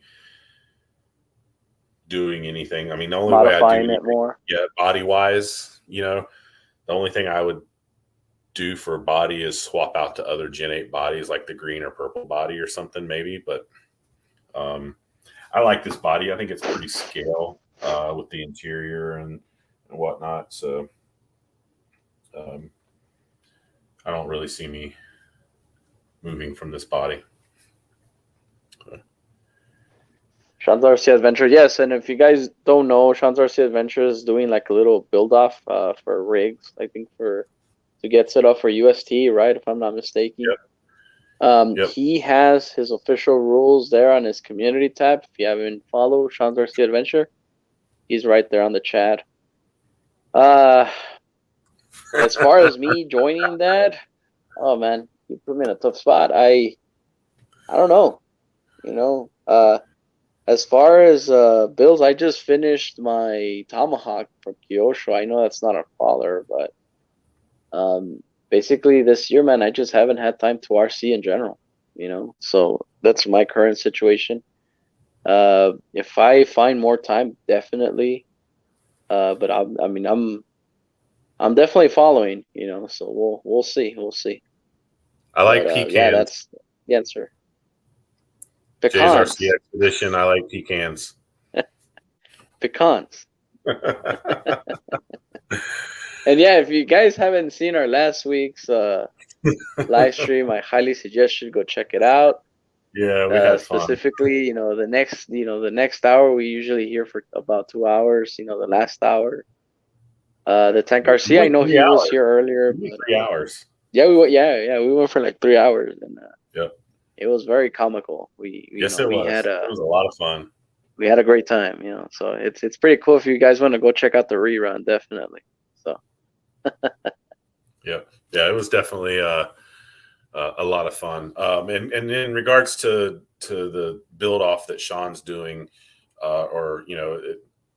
it's like us people that are normal in these chats and stuff. Hard body build. I know it has to be a hard body, any size tire. Has to have interior, has to have lights. The body can't be factory painted, so you've got to paint the body yourself, and you can't farm that out as far as painting the body type thing. So I'm going to do it. I'm planning to do it, I should say, because I had so much fun with my leaf spring truck at USTE this year, and it's got me in the mood, and I have never built a hard body vehicle. So it's my intent to do it. The only issue I see for me is the vehicle I want to get. I have not been able to find anywhere that has it in stock to purchase. So that's going to be my one problem. I'm sure to come in stock at some point, but there's sort of like a cutoff for entry date, 5/1 I think it is. So hopefully I can find it by then. And look, and here's another problem I've been having in the crawler scene. I purchase the Element Ecto. I haven't run that sucker at all. You need to run it So because you're gonna fall in love with I that truck. know. Yeah, man. Yeah, right now I'm just behind with RC content in general, man. Like, I got these RCs that I haven't even touched. Well, technically, I already touched one, and I told John about it. Just keep it. But you'll see it here pretty soon. Hopefully, I get back into the videos and stuff. But yeah, man, that's my status. And I know Sean's RC Adventure, he says there's no pressure. It's just for whoever wants to enter and have a little fun along the way. And definitely, man, I know it's just all fun but personally, man, right now my work is just kicking my ass. So that's what's going on. Oh. And yeah, it's pecan. So there you go. You like to pee in a can, pecan. No, pecan. Oh, that was a lot of fun. A lot of fun. But so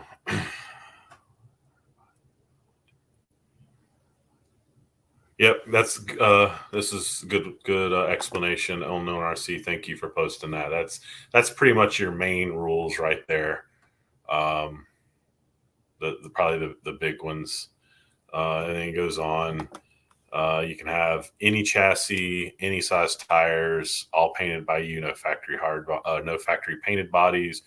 3D parts can be outsourced. Metal bumpers and skid plates and rock sliders can be outsourced. But any like frame metal work or a cage has to be done by you also. 1/10 scale preferably, but 1/6 trail rigs. So that's general rules. It's more for fun than anything, guys. Just to have fun amongst ourselves. But I think I like the idea. I think I've come far enough in RCs that I'm ready to challenge myself with trying to build a hard body and paint it that I haven't done, and try to do a decently detailed interior compared to what I've done so far. So I like the idea. So,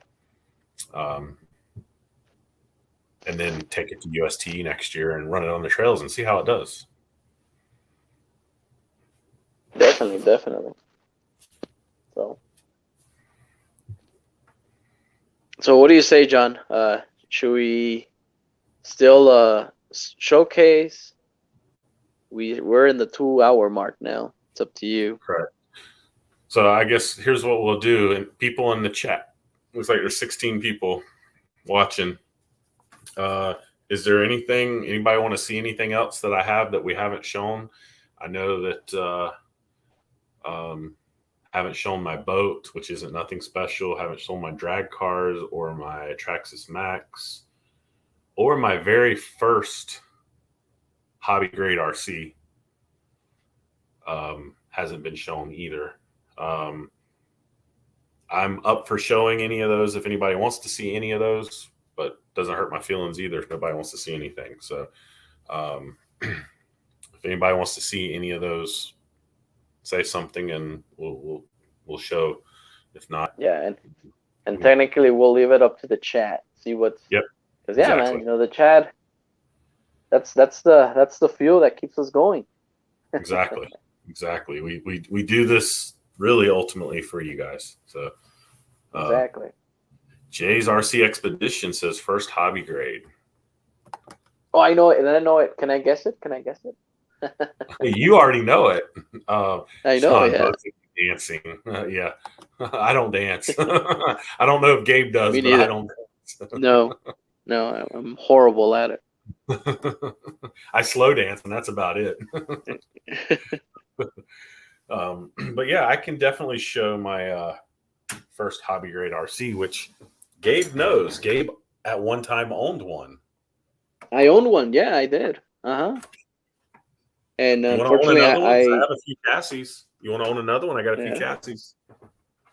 Well, the thing is the parts, man. I know you have plenty of them, but I don't know. I do have quite a few parts. Well, I'm sure there's a scarce resource already, right? I mean, can't really. So the I brand like is Duratrax. It was a yes. well-known brand then. Now they're hardly ever around. Yeah, so the brand is Duratrax. Yep. And so I'm And gonna I change. did own the silver and black version of that. I'm sure you will see it right now. So, Duratrax Evader. This was my first hobby grade RC stadium truck. Yep, ST. Yep, ST. Um, this was not my original body. The blue body, which I have it somewhere around here, was the original body. I picked up this. I actually got about 5 Vader bodies now.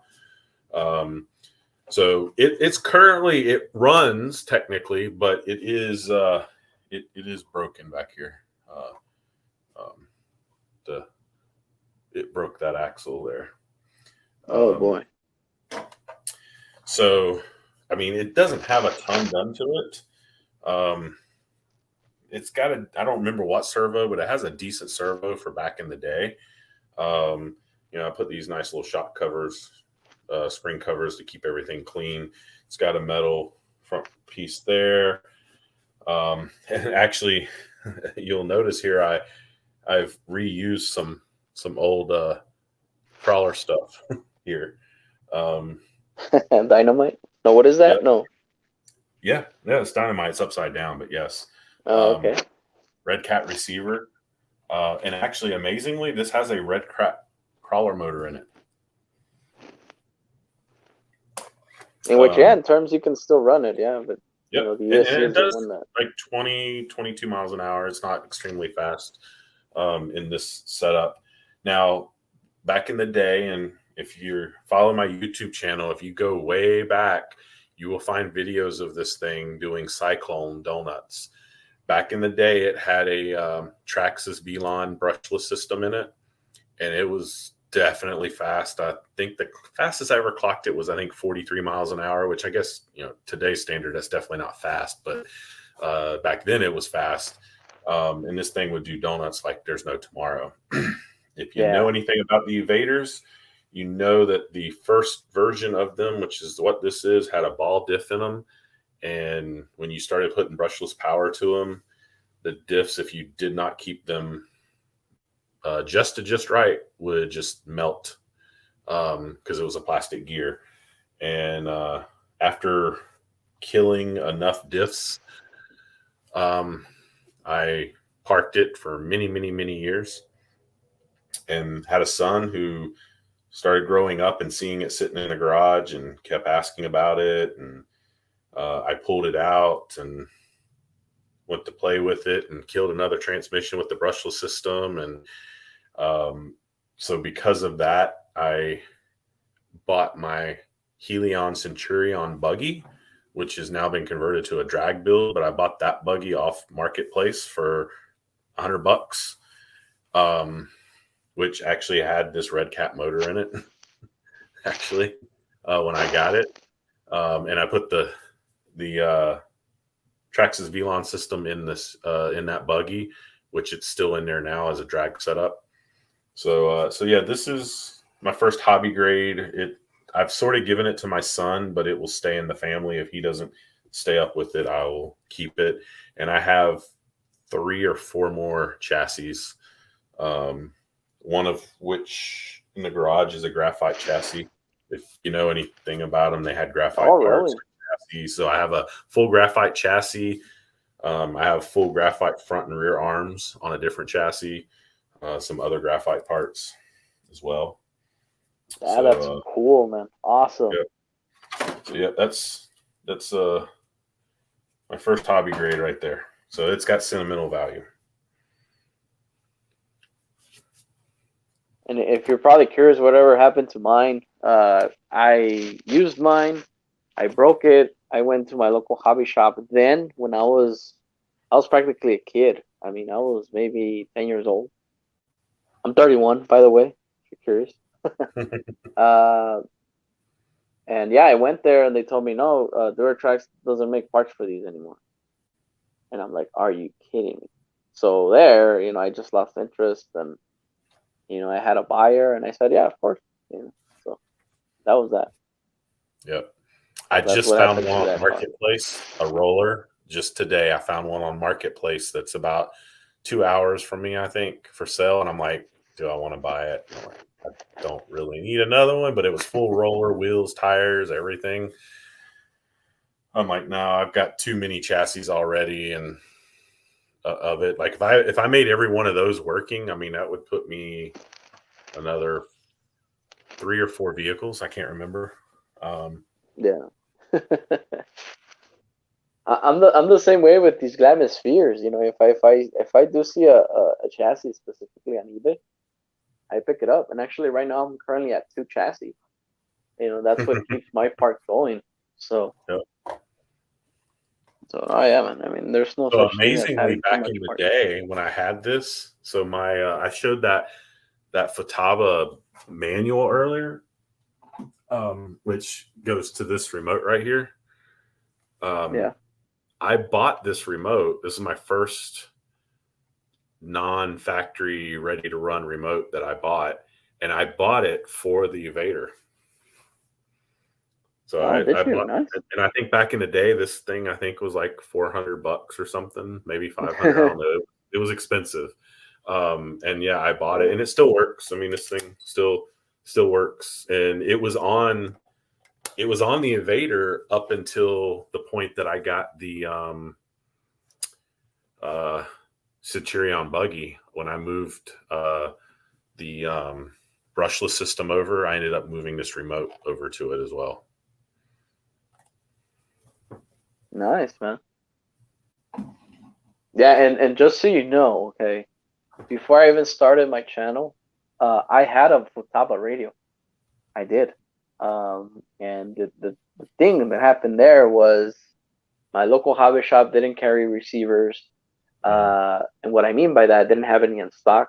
And every time I would have to upgrade, I would just basically have to pre-order a receiver. So to me, that was pretty, I didn't like the waiting. So I went Spectrum and never went back.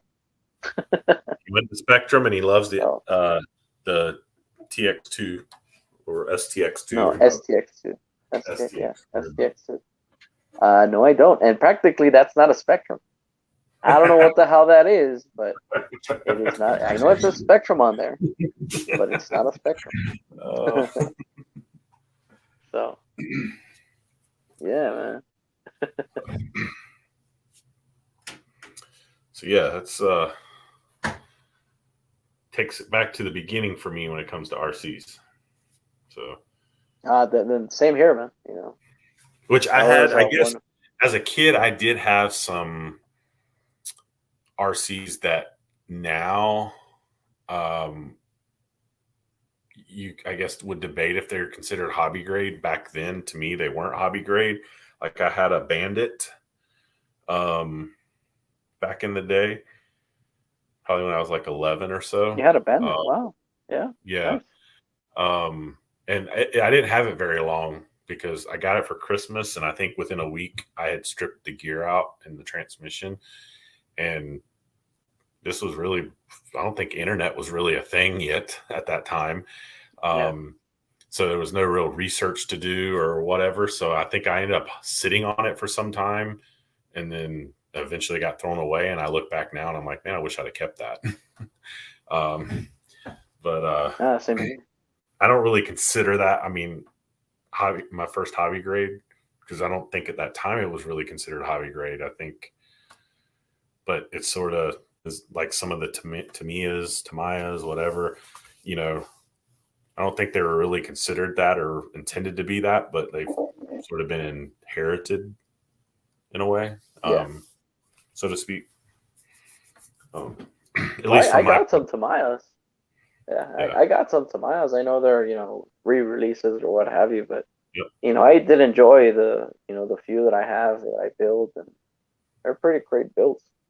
And I'm happy to have them here, part of my collection, really. But they're handpicked. I mean, yeah, there's some stuff that I even say, really, that's an RC. But yeah, the ones that I own, yeah, it's because I like them. I did my research. One that I would say that I enjoyed building, and it was super easy, was the lunchbox. I mean, I don't know if you ever seen one. I don't know if you know what that is, I have seen them. Yeah. but yeah, the lunchbox. It's very basic, easy. You can technically you can put one together like within a few hours. And you're good to go, man. So personally, yeah. I mean, I do love my lunchbox. I haven't used it in a while, but it's there. I like my lunchbox too, but it usually has food in it. I know. All right. And I know that was part of. Remember when we had trivia night? I don't know the question by heart, but I think it was like this RC vehicle is also part of your lunch, or I don't know what I said. Yeah. Great question. Yep.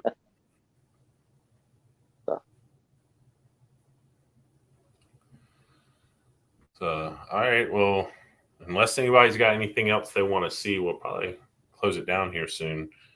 There's obviously a few vehicles that haven't made it. But will there be a part 2? I'm down to do a part 2. We could always do a part 2. There's just about and I know I'm going to have at least one more. I say at least. Reality is there's going to be quite a few more rigs added to my collection over who knows how long. But I know it's this year there will be one more added to my collection for sure. So without a doubt. Here's another question since we have an audience going on. Would you like to see a show and tell with RC Basher Boy? Comment down below. Yes. A show and tell that we will never finish. Yes. Absolutely. I do. Let us know in the comment section. Other than that, if you want to see more with JMH RC, hey, let us know. We're still going. So we actually have, we have somebody else we've got to bring back for show and tell, I think. And who would that be? Somebody we've done. Well, we did Green Frog. But we did Dennis. But we didn't get to finish Green Frog, did we? No. Yeah. Oh, Green Frog is his collection is also amazing. Yes, absolutely. He's truly underrated. He's that collection is insane. And coming from me, okay, yes, I own quite a few myself, but Green Frog is like wow. Yeah, we have to bring him back and because we never really got to, he lost power. For anybody who didn't know, he lost power that once. Night. Yeah. So we didn't get to finish. I forgot how far we were in. I mean, maybe halfway, but and he showed us some pretty awesome stuff, and we know he's got more. Oh yeah, definitely. And on top of my head, I mean, I may be wrong, but the show and tells we did 2. I don't even think we even got up to like 20. I don't even know if we even got up to that number. For him, no, we didn't get to 20. I think he had. I feel like he told me like he had like 11 or 12, and I think we got through a little past halfway. I feel like. Yeah, yeah, so, and that's in the ballpark. So. Yep. But Jay's RC Expedition, I did showcase my entire collection live, and it took me roughly about 7-8 hours. So that kind of gives you an idea how much I own.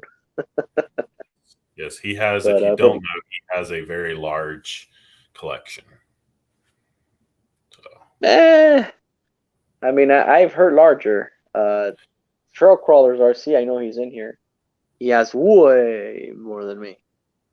So I'm sure. Well, we know there's larger out there because I know he sold a lot, but I think even RC Sparks probably still has one of the larger collections, probably.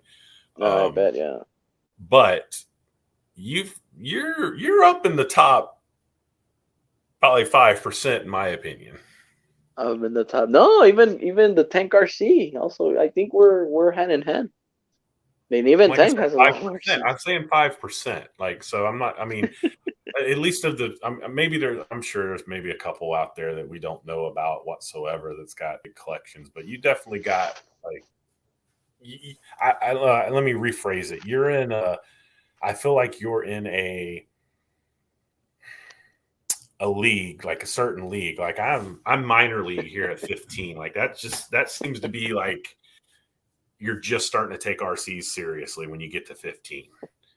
Okay, you're in the I think the I'm top triple league as that. far as amounts that you have. And Oh, look, Jay's RC he says position says he has a 10 by 10 by 10 10 storage. storage unit for his RC stuff. Yeah, that's as big as mine, and it's throwing up currently. You know, the reason why you haven't seen a show and tell, you know, pretty much showcasing, because I'm embarrassed because my RCs and now they're beginning to be one on top of the other. Yeah. I personally, I'm a very cleanliness guy. You know, I like to keep my things clean, but that shed, whether I need to upgrade a shed or come up with a better thing here with space, because yeah, my shed is about to go up. You know, unfortunately, it's all there, but you know, example for me to get to I'll say my LST from Losi, like I gotta move like 6 RCs just to get it. You know, so it's like yeah, it's crazy. But if you guys want to see an LST, why not? You know, we'll do a show and tell in the future, definitely. Yeah, I think we should. Definitely, We should. So, but no, I've enjoyed showing off some of my RCs tonight. oh, same here, man. I enjoyed it myself too. Hopefully some people learn, you know, a few things about my RCs, or maybe why I'm into them, I guess, or why. But and it's definitely going to grow. So, And that's how I started. That's what I said. yeah. Like there's not one here right now that I see that I'm like, oh, I mean, there's one that I would sell if somebody actually was like, hey, I want to buy this, but I wouldn't post it for sale. Nah, but give it time and it's a keeper. Trust me. Yeah. Well, I feel like it's already at that point. It's like I've had it long enough, so I might as well just keep it. Exactly. You know, it's also one of those, like, I guess if I had somebody over that had a little kid that wanted to play with something, even though I've probably still got some others I'd let them play with even, but like hey, I could let a kid play with that, and don't think it's quick enough they could break anything, but even if they did, I wouldn't care. All right. You know, at the same time. But at the same time, my TRX4 Blazer is the same way. It's like, I don't know that you're going to hurt that thing. If you see how I run it, I don't know that anybody else can hurt it. Yeah. I've launched that And thing I off agree of on a you tree now. that was over my head before. Like, just literally launched Really? it like right off the tree. It was actually a USTE. Was that year one? I think it was year one. Year one for me. So 3 years ago. I was out on the trail at USTE, and we were crawling this, I think it was trail 6, and there was this tree that had like fell over, and it was still connected like at the one end. So it went up over my head, and, you know, it wasn't really a part of the trail, but some of us decided, hey, let's see how far we can climb up this tree. And, you know, people were taking turns, and I crawled up it and basically got to the point where I was up almost to the end where, you know, it was connected at, and it was over my head. And I jokingly said to some of the people I was with, when it was locals, I was like, hey, anybody want to catch my RC? And right after I said it, I flicked it in the second gear and just jabbed the gas, you know, and just sent it off the tree. Yeah. You know, of course it hit the ground and everything and still ran and whatever. I did, it had that servo that's in it right now, the Zeus K 35 kg servo, and it had an aluminum servo horn on it, and it stripped the aluminum servo horn. So I drove it about 20 feet, and realized the steering was acting up, and I ended up having to carry it off. And I went to the vendor area, bought a servo horn for $5, put it on, and then went back out to the trail. Nice. So that's why I say I don't think you can be any harder on that rig than I have been. No, yeah, and that TRX4, man, it's a solid rig, gotta say. Yep, absolutely. You know, so yeah. But yeah, I guess we'll get ready and close out. Seems like it's quiet in the chat, and And actually, I texted you. So. Oh, my phone's on silent. Yeah. Yeah, man, it's up to you. No, we'll close out. Yep. So I've had a great time showing off RCs, and if y'all want to see maybe a round 2 with me and later down the road, say something, message us, message myself, message RC Basher Boy, message Sean's RC Adventure. We can definitely do a round 2 with me, and I definitely think we need to do. I know you've done one on your channel, but I think we need to do one with you in the future. Definitely, man. Oh yeah. Jay's RC Expedition, you're welcome. Thanks for tuning in and hanging out with us and asking questions and keeping us going in the chat. Appreciate it. I enjoyed it, and we'll be doing another show and tell with somebody else in the near future. We've got a list of people. Oh yeah, man. Just like everything, man. The show still goes on. Just JMH RC, myself, RC Basher Boy, Sean's RC Adventures. This show will still continue going strong. Just giving you the best quality. As far as talking about RCs in general, and just hanging around, just talking RC. That's what it's all about. So definitely. Oh yeah. Appreciate everybody checking in. Unknown RC, thank you. Wootsy RC, thank you. Thanks for everybody in the chat. I hope y'all have a good rest of your night. Hopefully you can get some RCing in this weekend. I won't get any RCing in this weekend, but that's okay. I've had a lot of RCing in the last few weeks, so I'll be all right. And I'm jealous. You can I'll let you close us out. No, definitely. And like JMH RC said, hopefully you guys have a great evening, and we'll see you next time here at RC Conference Live. I'll tell you this. If you guys want to see what my top 5 RCs is, and actually, as I'm even saying that, I'm thinking, and I have no idea what that is, because it's not top 5, it's like top 20. So we'll probably do like a show and tell, maybe a top 5. And if you guys are curious, hey, tune in every Saturday night, 9 p.m. Eastern. So we'll see you on the next one. Later. Good night, everyone.